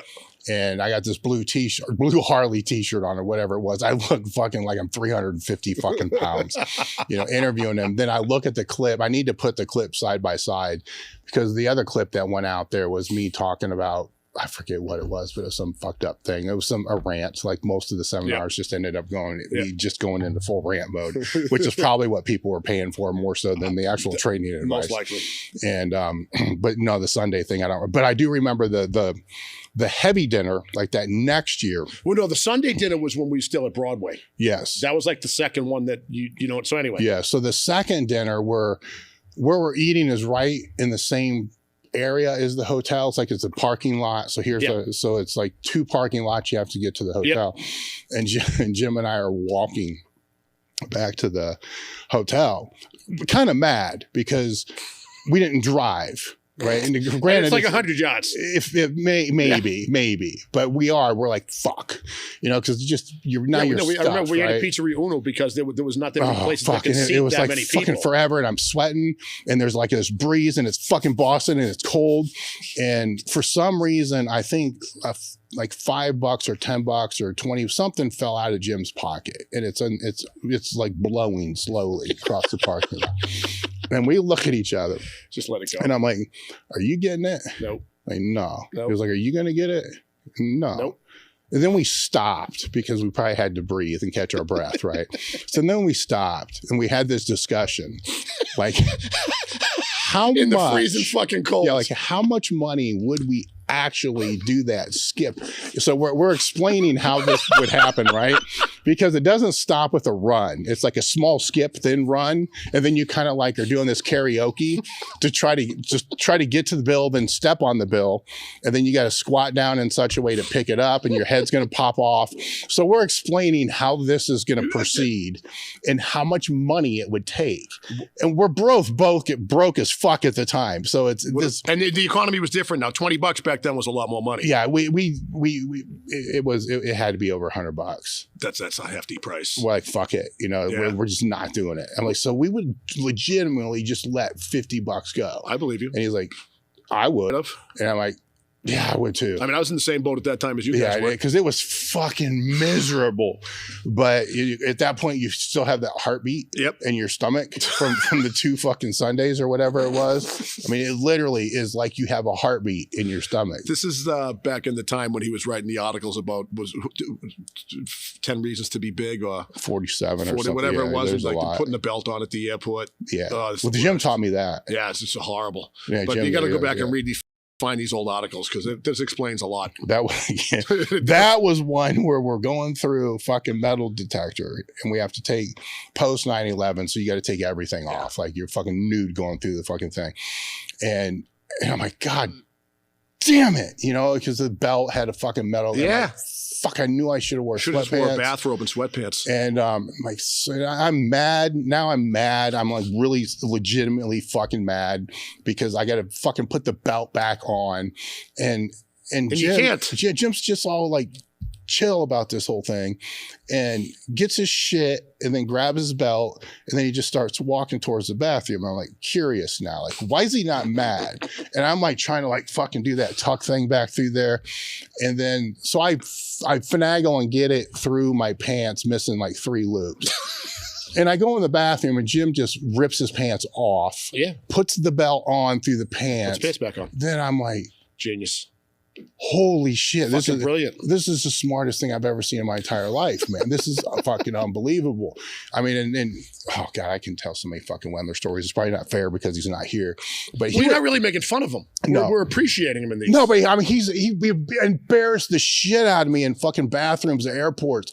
He would be taking his shit, and maybe he's not even taking the shit. Like he's just in the fucking toilet, in the fucking stall, and then I'm in there, and there's tons of people in there, right? Hey, Dave, what am I supposed to do? Like, it's like, are you ignoring me? I'm like, yes. And it's just stupid shit like, what time's our flight? And I was like, who does this? Jim. Yeah, he's just doing it to fuck with me, right. Man. It's him and Rhoades. Oh, God, Rhoades. So Rhoades. Oh, God. We went out one night to eat. It's me, Rhoades. You remember Kevin? Mm-hmm. I don't know, 6 or 7. Remember Steve? Fucking crazy Italian kid that worked for him. He's so funny. Someplace in Boston. And they had a pool that night. Rhoades, of course. They had a pool. What's he going to show up on and what's he going to show up wearing? Right? So is he going to take his car or is he going to take his bike? Right? So they showed, the pool was, what color are the cargo shorts? Is it going to be a TPS Elite shirt or a Harley shirt? Yeah. And is he going to have on a regular pair of sneakers or his dress Adidas Sambas? And Rhoades actually had a fucking pool for this. Somebody won. Somebody called it. I had Adidas Sambas on and like a fucking whatever t-shirt I had on. Oh, yeah. And they were like, he's probably going to have a Team Elite shirt on. And because that's my dress shirt. Oh, yes. That's my dress t-shirt. And he's going to have Sambas and like beige cargo shorts. He's going to show up on a shovel then. Yeah. And they hit it. I mean, you put him fucking Jim together. It's just. Forget about it. It's crazy. Vincent's no fucking joke either. No, you get all 3 of them. It's next level. It's, right now, you put Peg in there. It's a whole other fucking level that's ridiculously through the roof.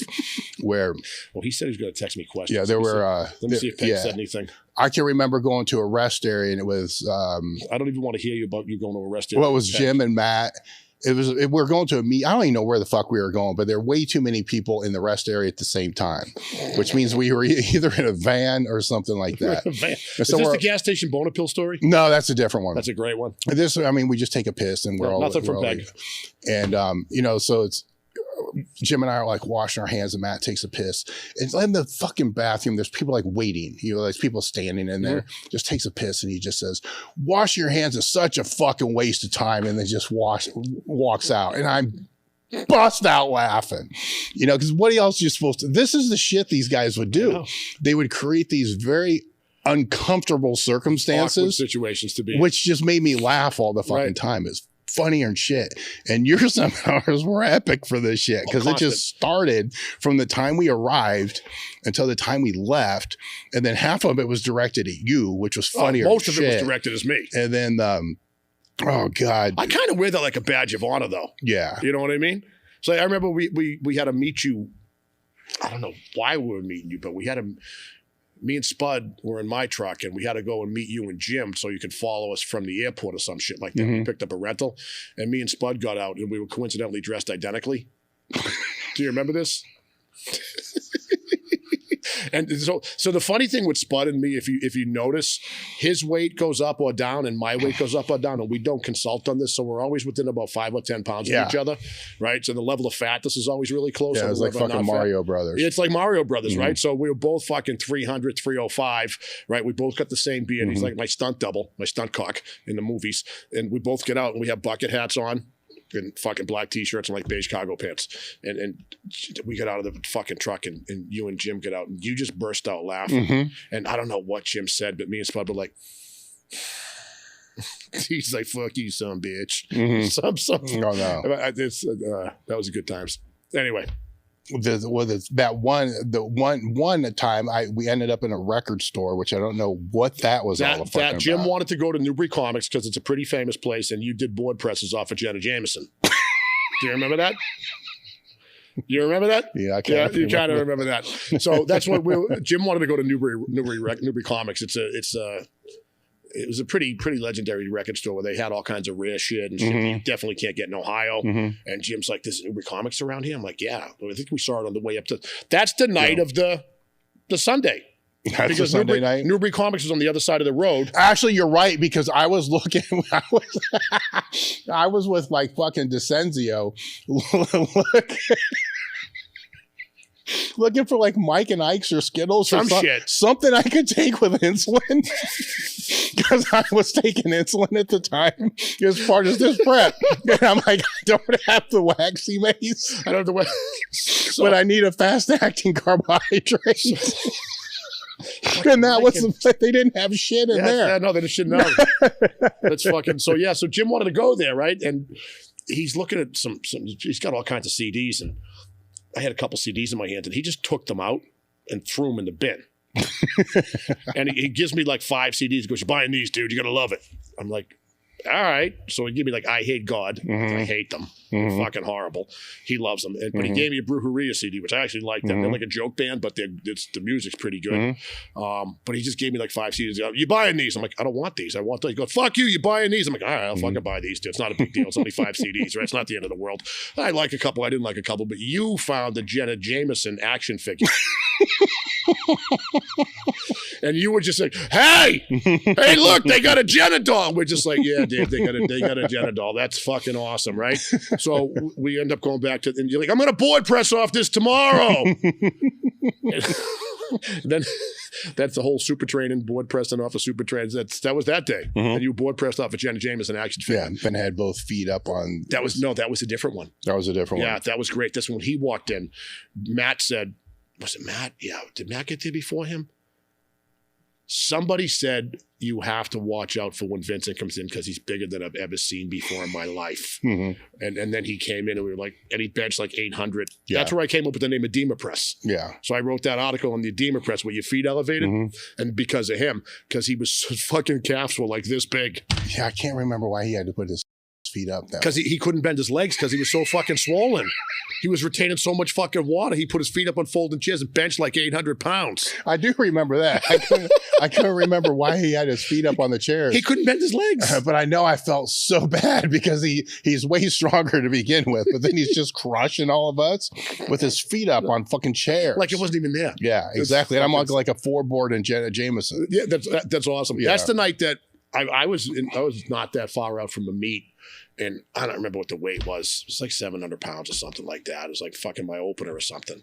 And like I was jacked up because everybody was there. Everybody was there. And I'm like, this is like the best way to go into a meat prep is fucking finishing up with these guys in the room with you, right? I mean, it is. It's not Rhoades. Not Rhoades. not really. Vincent. But no, the training night, that training environment that night was fucking sick. No, right? Matt squatted like 900 or something. That was a great, that was a great training. Not the dinner, not the app, but the training itself. Like fucking fuck you guys for everything else. But in the gym at the same time. Oh, yeah. And I remember I took my first work set and I got fucking stapled with it, right? And you got your stupid fucking shirt with the sleeves cut off and F you on, and you don't want to talk to anybody when you're training, right? But I didn't know that. And I walk up to you, I'm like, What happened? You actually watched the set. Mm-hmm. Do you remember this? Mm-hmm. And I give this advice to people now when it happens, and I tell them the story. I'm like, I asked what happened. And he said, you took that fucking weight out like a pussy. Mm-hmm. You brought it down like a pussy. Yeah. You didn't bring it down the same way as you brought down 500, 600. You just brought it out like a pussy. You're scared. And yeah. Mm-hmm. And I changed my technique, Mm-hmm. right? And I took the next set, smashed it. Mm-hmm. But that was a good piece of advice. That was a good training night for me. No, that's one of the benefits of that environment. Yeah. Right. You get around people that have been in those sim situations before. It's easy to spot. Yeah. And it's easy to fix too. But unless if you haven't been in that situation, then you don't know. Yeah, but just think, as much as I respect my trainer partners, Yeah. right, back then, Yeah.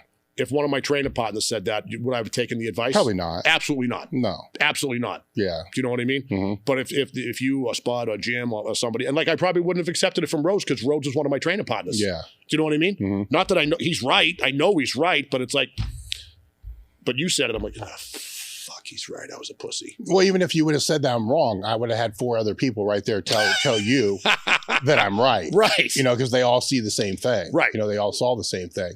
So those groups, those get-togethers like that, I think they're important, because you get different eyes, Mm-hmm. Different perspective, on certain things, because after a while, certain people don't want to tell people things because you see them all the time. Yeah. And you just either assume that they know or you don't assume that they know. And that's the other thing too, is I find with me, like I think a ghost went by because something just caught my eye and it was the fan, but it's been there the whole day. Yeah. It's hard to, it's always been hard for me to figure out what I'm doing wrong. If I'm making a mistake, that's a consistent mistake, because you should know by feel, but sometimes you just don't. Yeah. Right? Like on the bench, like that meet that I prepped for that was bench only because of the hip. I told you I was doing that. Yeah. I didn't know I was doing that. Right. And like Candace showed me a video of it, Candace and Russ. And I'm like, fuck, I couldn't even feel that. So you couldn't even feel it was off? Nope. Couldn't even feel it. Yeah. Because I had compensated so much because I couldn't put my hips in the right position. Mm-hmm. I couldn't get up. Yeah. So I was doing that. Yeah. And but so a lot of times, like, thank God they had video, because they were telling me that for months. Yeah. Finally, they showed me a video, but I wasn't listening to them because why? I don't know why. Yeah. You know what I mean? I don't know why. Well, my takeaway is, because you're already doing it, is in groups like that, you need to make sure everybody in the group feels open enough to be able to tell you what they see. Yeah, I think but with us, because we were all friends. And, no, I get it. And our goal in life is to torture the other ones. Well, I know that. It's just I'm just saying in just general groups. Yeah. Right, because it's it's Sunday. It's I have 18-year-old kids out here that train, and one of them pointed out my grip was one finger off on one side of the bar than the other. Now, other people could have told me that, but we've conditioned these high beginners. I don't want to say they're beginners. Well, they're 18, so they have to be beginners, right? Well, they're the strength levels to intermediate, certain, right? Yeah. So it's up there higher, but they're conditioned now. They're going to tell me if they see something off, because they're being taught what to look for in everybody else. And do they know what kind of advantage they have right now? What kind of gift they have? I don't know. Maybe Imagine not. I'm sure with the internet they probably know. Yeah. But it still doesn't change anything. No, but that's just like, I was really fortunate when I was coming up, because I hooked up with a group of local people. Yeah.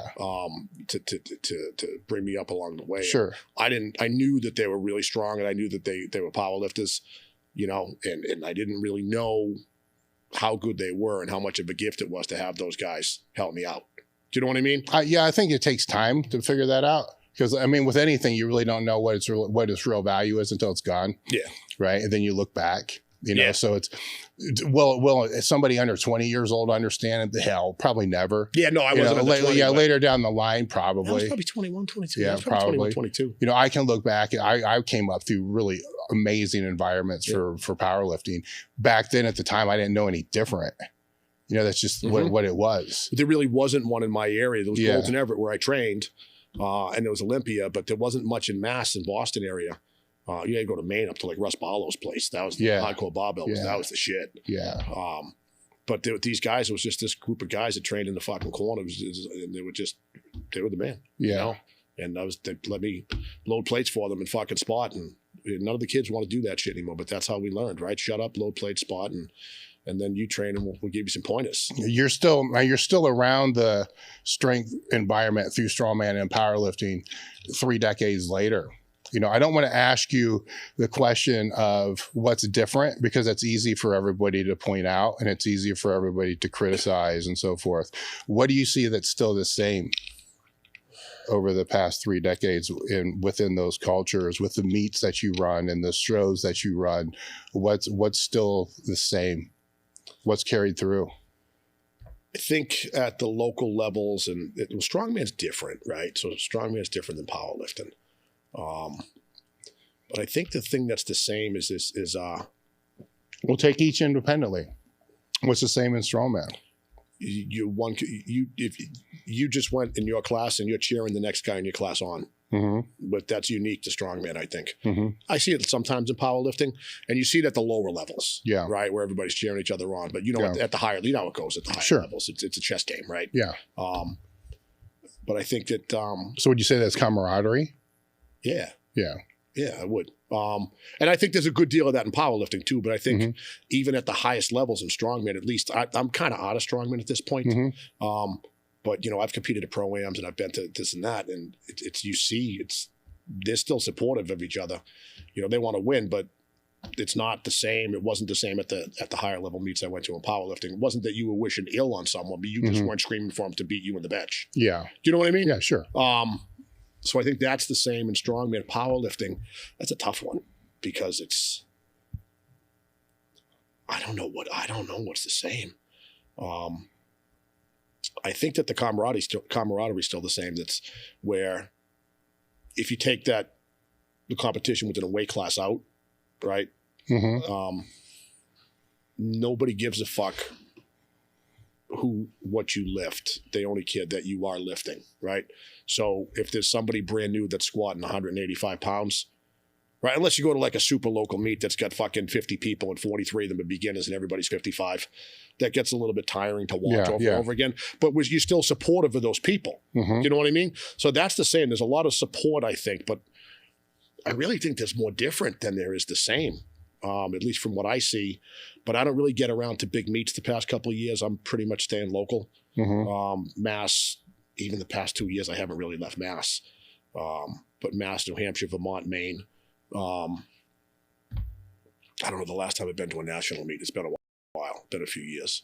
But the reason I asked the question is because strongman definitely, I'm pretty sure, definitely goes back further than powerlifting as far as competitively. It's just circus competing and shit like that. So it goes way back, circus dumbbells, stuff like that. So, and powerlifting goes all the way back to 60, somewhere in 60 or 72 was like the first nationals or something. So it goes back even further than that.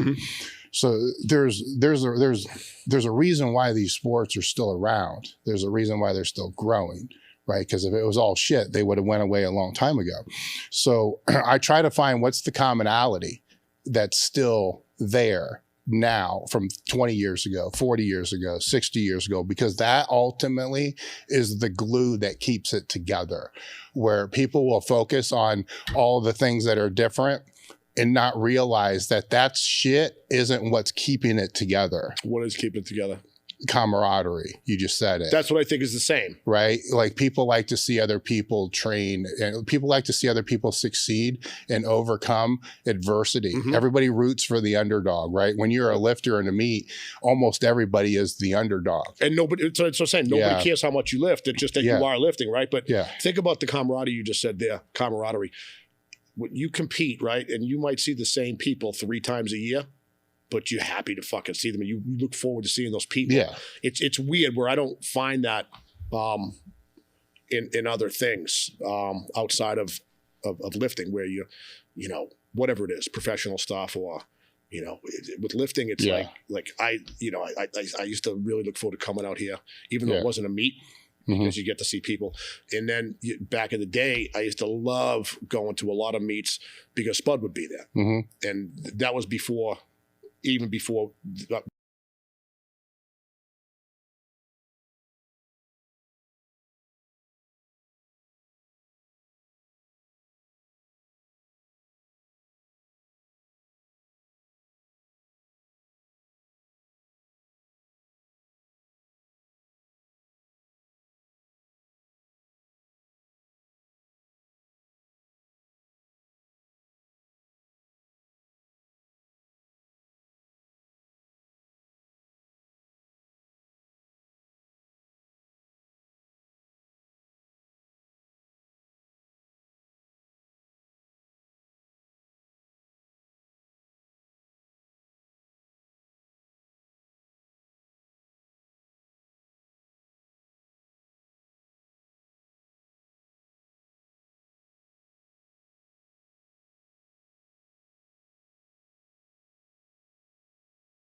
So Marek Health is a premium telehealth platform specializing in.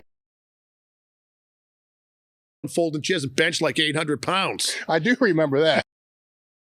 And I think there's a good view. That's your answer may be growing, right? Because if it was all shit, they would have went away a long time ago. So I try to find what's the commonality that's still there now from 20 years ago, 40 years ago, 60 years ago, because that ultimately is the glue that keeps it together, where people will focus on all the things that are different and not realize that that shit isn't what's keeping it together. What is keeping it together? Camaraderie. You just said it. That's what I think is the same. Right? Like people like to see other people train and people like to see other people succeed and overcome adversity. Mm-hmm. Everybody roots for the underdog, right? When you're a lifter in a meet, almost everybody is the underdog. And nobody, it's what I'm saying, nobody cares how much you lift. It's just that you are lifting, right? But think about the camaraderie you just said there, camaraderie. When you compete, right? And you might see the same people 3 times a year, but you're happy to fucking see them, and you look forward to seeing those people. Yeah, it's weird where I don't find that in other things outside of lifting, where you know whatever it is, professional stuff, or with lifting, it's like I used to really look forward to coming out here, even though it wasn't a meet. Because you get to see people. And then back in the day, I used to love going to a lot of meets because Spud would be there. And that was even before we were on the team together. You know what I mean? Fucking motherfucker. We were up in Maine one year. And it was before we were on the team. And we had met a year or two before. I don't know. Hit it off because 2 fucking assholes with the same brain. Right? And I was leaving and I had a cooler full of leftover booze, and he just walks down to my truck and he just takes it off the truck. He goes, "Okay, motherfucker, I'll see you later. I'm going to mail this cooler to you or what?" I'm like, "What are you doing with the booze?" He goes, I'm taking the booze. You going home. I'm stuck here in Maine. I'm like, "You fucking asshole." At one of Russ's meets. And like, I didn't really know him that well. I knew him a little bit. Yeah. And but that's, somebody else did that. You're not going to let him do that. But it's weird. It's a weird thing. You click quick. Yes. I don't know if it's in other things or not because I don't do other things. Right. Right. So I only kind of know my bubbles. You know, but I've always also found it interesting that within all the time that you've been involved in and around both of these sports, there's always been bullshit and drama too. I try to get away from that though. I try not to be part of that. But it's always been there. It's always there. Right? That's what, people knew, like I'll hear people now, they're like, "Man, this powerlifting shit drives me fucking crazy." And they'll give me examples of why it drives me crazy. I'm like, "Dude, it's the same shit that was happening in just a different context." Yep. In the fucking 80s.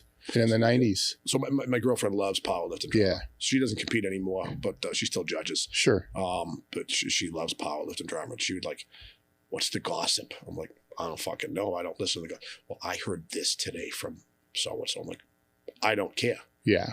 You know what I mean? But I love drama, and I hate it, so I don't want to know what the bullshit is. I don't want to be part of it. So it's funny, like I always knew there is bullshit, but like I'm sad. Well, there always is, and I try to keep away from all of it. So do I. Stay ignorant, to all of it. And then try to actually, over the last few years, try to get people to refocus on what is the positive, the reason why it's still around. Because I think that so I hit the nail on the head. I'm just curious if I gave you that's your answer may be different than somebody else's answer, but it's still the same. That's kind of how you felt the same. It's the camaraderie. Oh, of course. Okay. Yeah, of course. I just want to know if there was something that I was missing from your perspective. No, because it's the more advanced the lifter get or the more experience they get, sometimes the more closed your bubble gets because now you're not going to local shows, you're not going to local meets, you're going to national ones. And so you forget sometimes why people get in it in the first place, right? Yeah, I'm just laughing thinking of national meets and handling Dave out in Chicago, Dave Kirschen. So I show up, I get 2 people lifting, one raw, one multiply it. I forget what it was. It was I think it was APF. It was a qualifying meet that Dave needed for Worlds. Yeah. He put the bloat on pretty good. You know? So we had like a loose conversation. No, he was good at it. Oh, he was good at it. Yeah. We had a loose conversation. Like, hey, listen, if I get stuck, can you help me out? Can you handle me? I'm like, yeah, no problem, right? Because I'm thinking he's not going to get stuck, but obviously I'll help him. And so I show up. I got one multiply and one raw, and the multiply needed it to qualify. I think to go to whatever you get the APF Worlds was in Russia. It depends. I mean, he may have been trying to qualify for the WPO. My lifter. Yeah. My lifter had to qualify for, I'm pretty sure it was in Russia. Yeah. If it was the Nationals, yes, it was to qualify for the Worlds. Yeah, and Dave was to qualify. He needed to qualify for either Worlds or WPO, but whatever, right? So both there was something at stake, right? Sure. And my raw lifter was just lifting because they qualified to go to this meet, right? But fucking Dave showed up. And so forget taking the thing out. I'm handling 2 fucking high-level multiply lifters and a raw lifter at the same time. That's a lot of fucking work. Oh, right? yeah. But the point of that was when I laughed is because he had the most amazing bloat I've ever seen on. He was like purple and like his fat was hanging off of his head over his neck and was sitting down as he's getting ready to warm up in the squat, and he's got this big giant like gallon jug of water, but it's not water, it's green. And I'm like, the fuck is that, dude? What is green? Is that like some kind of funky Gatorade or something? He goes, pickle juice. I'm like, what? It's pickle juice. I got to get my bloat up even higher. I'm like, you're going to drink a gallon of pickle juice today? He goes, yep. I'm like, what the fuck? A gallon of straight pickle juice, dude. I'm like, I don't even want to know how you got a gallon of straight pickle juice. I pour the pickle juice in here with the funnel and I throw the pickles away. Yeah. That's committed right there. Oh, big. I mean, that is God, committed. man, when I first met him, he was not what I didn't expect him to ever become the power lifter he became. Let's put it that way, man. I met him with this other guy, and he used to come to the West Side doing a couple of the seminars and just, kept chipping away. And then I kind of lost touch. And I think he was a personal trainer in Manhattan or something like that. So he kind of drifted away a little bit. And then like 3, 4, 5 years later, I see he wins the senior nationals. I'm what? Where the fuck did this come from? The same fucking guy. Yeah. And then I reached back out to him, and that's how we brought him back on the team. And it's like, ends up being a bloat master, ends up being one of the best people I've ever seen. Technical lifter. To be able to, not just a technical lifter, definitely very, very great technical lifter. I don't want to take that away, but also one of the best at being able to figure gear out, to be able to get the most out of the gear, which he's got a free ebook anywhere online people can find. I read that with him. I edited some of that with him. Yeah, which was, Gears is the name of the book. It's a great download. Fucking great as far as all that, because there's a lot that goes into that people really don't understand. And very knowledgeable in the game as well. Yeah. And then memory too, remembers everything. Yeah. Like photographic memory, but just also willing to drink a gallon of pickle juice. So something you said made me laugh about the high level meets and him fucking drinking a gallon of pickle juice and me just being like I mean, I've walked into hotel rooms like when people are sitting around there with no shirt, almost dead fucking from being out of breath and fat, like with bags hanging out of their arms. Yeah. And that doesn't horrify me. Right? But watching him drinking a gallon of pickle juice horrified me. I don't get that. I mean, to me, it's just kind of normal. It was either that or it was this horse electrolyte powder. That doesn't taste like pickle juice. I know. It's still fucking gross. But like you have so many other options. Yeah. Like Element, like drinkelement.com/table talk. Shit like Element. Goddamn, if they would have had that back then. Is that the stuff that the chocolate stuff? Yeah, it was. No, it's not. They're all different flavors. But that's like this. You have so many other better options that don't taste like vinegar, dude. Oh yeah, way better. Anyways, that's like it's they're way better as far as that goes. Were there any topics that you wanted to talk about that I didn't bring up? I can go for another 4 hours, dude. Yeah. I don't think people want to listen to us for another 4 hours unless we split this into 2 pods. You don't fucking know. You don't know, right? Yeah. You don't know. I could fuck it. We want to talk about real shit in the kitchen floor? I don't know. What did you just say? About Rhoades shitting on the kitchen floor. Yeah. Do we want to talk about that? Or Sure. You want to save that for next time when you see it? No. You can't just stop with that. What the hell? You can't close you can't do that. I can't throw that on the table? No. Are you sure? No, I'm positive. You can't. Should we call him and have him tell the story? No. So Clifford, the big red dog, that's what we used to call him at work. Yeah. Comes in and tells us a story. So, what's going on? You don't look good. I had a bad day. What are you talking about? I had a bad thing at home. Bad thing happened. Right. So I'm not doing the Rhoades voice good. Kevin does the Rhoades voice so much better. So he tells the story. So you were calling Rhoades Clifford the Big Red Dog. We call him Clifford the Big Red Dog. Okay. Yeah. This is things I need to know. Yeah, that was his work nickname at TPS. Right. I didn't name him that. I wish you did. It was Steve who gave him that name. Hey, guy. Yeah, because he's always fucking purple back when he was 300 pounds. Dude, we were training one day. Vincent used to come up and he would, like once every couple of months, Vincent would come up. Mm-hmm. And I would coach him on log and overhead press, and he would coach me on the bench. And Rhoades is up one day with him, and he borrows a bench shirt off me. One of my old Karen's double denims, and he had like a zit on top of his head that's like the button on top of your baseball hat, right? And like, he was all broken out, and he borrows a shirt, and I handed him off on the bench, and I'm standing behind him, and as he's benching, the zit popped and hit me like this. I'm like, ugh. He's like, what? Yeah. Anyway. There's nothing about that I haven't seen before. Yeah, I know. And then the bench shirt was just covered in some kind of, yeah, he had a couple things pop. Anabolic pus. Some anabolic pus was all over the shirt. So that just got hung up on the wall. And anyway, so Rhoades comes into work and he's all verklempt because he had some bad issues. So we had to pry it out of him. He's like, well, I was cooking. And I felt something hit the floor. I felt a noise on the floor, and I turned around, and the shit just fell out. And we're like, but none of us burst into laughter like that. So we're like, okay, hold on. You're cooking, and so how did the shit fall while I was naked?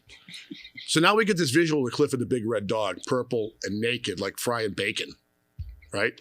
And the shit hits the floor, and he goes off into this whole story. Like, is there something wrong with my asshole? I don't know. And is it the Marfit? I don't. And so it was fucking great. He shit the floor. He shit the floor, and he didn't know it came out. Nope. He heard the noise hit. So he didn't like bear down at all. Fell out. Just the shit fell out. Make a note of that. I need to send a text later today. Make a note of that. Fuck you. You're going to make fun of me when I'm not here. I'm going to get you when you're not here. All right, fucking Rhoades. Rhoades shit the floor. He's going to be so mad at me. Making bacon. Naked.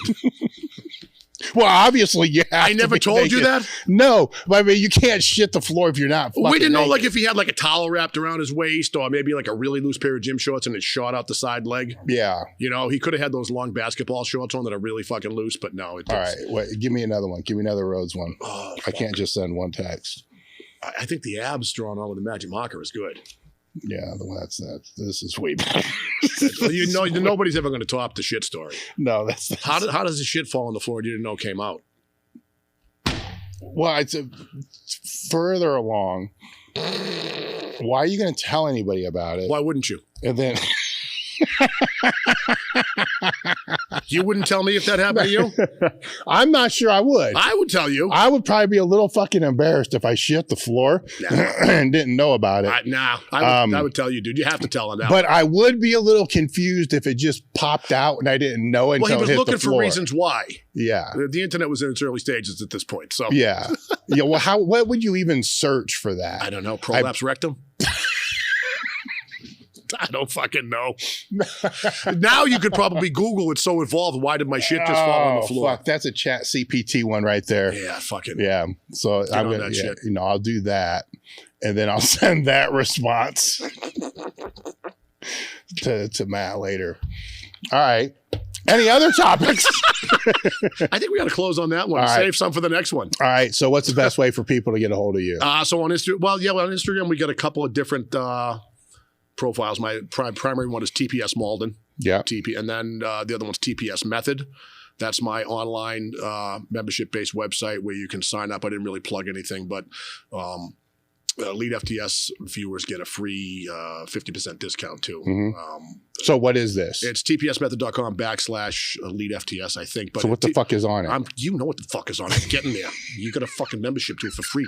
So tpsmethod.com it's an online resource with a couple of years worth of programming for different things. One is Training for Life, which is our in-house personal training program to get the average person lean, fit, in shape, more muscular, look better naked, be more ready to handle, daily life, athletic activities, whatever, right? So you want it to be in shape, right? So the fitness side of it. But our take on fitness is a little different than most. You're going to be lifting fairly heavy and things like that.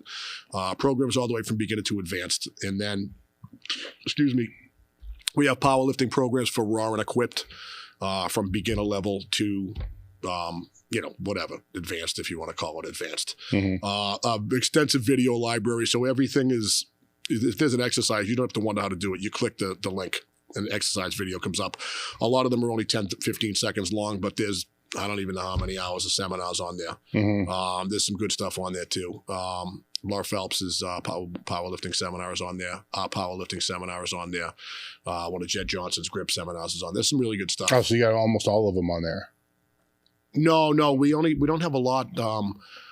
We had all the seminars videotaped. Yeah. When I had Matt convert them over, the audio wasn't any good. Like I have. I get it. I have all the ones that you did. Yeah. Like everyone that you did, and the ones that we were talking about, I got all of those. But the audio just wasn't. He couldn't do anything to make it audible. So we've had to reshoot everything. So, but there's a lot of good content on there. There's a lot of good 10, 15-minute videos, and there's courses that we've created. Sure. How to root, how to brace, how to squat, how to do RPR, and jail's okay because it's not public. It's it's paywall. Yes.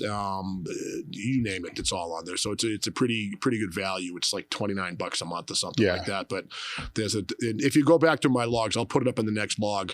That'll be out Thursday. There's a discount code for Elite FTS members. And, cool. It's like 50% off. Where do people go if they just want to make fun of you? They just call me. No, you don't want to do that, man. No. TPS Malden. Okay. Just to DM me. But TPS Malden is my main page. That's the gym's page, but that's kind of my personal page too. All right. TPS Method is for that. That page is kind of dead. And then there's TPS Tactical on Instagram, which is my firearms instruction company, building operator level skills in everyday people. And I am not the head instructor there. The head instructor is an actual operator that's been teaching people for 40 years. So. Do you have links to that going through your website as well? Yes. The only reason I'm saying that is because that's going to be a hard to search Instagram page, right? Probably.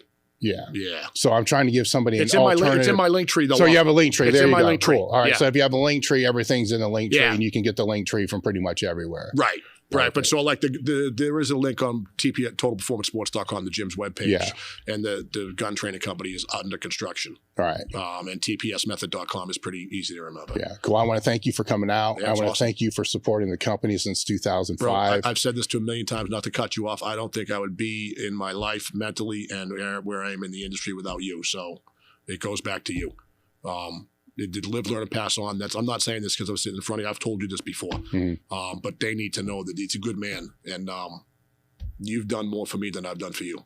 Thank you. I appreciate that. I mean that, dude. Thank you. We're done.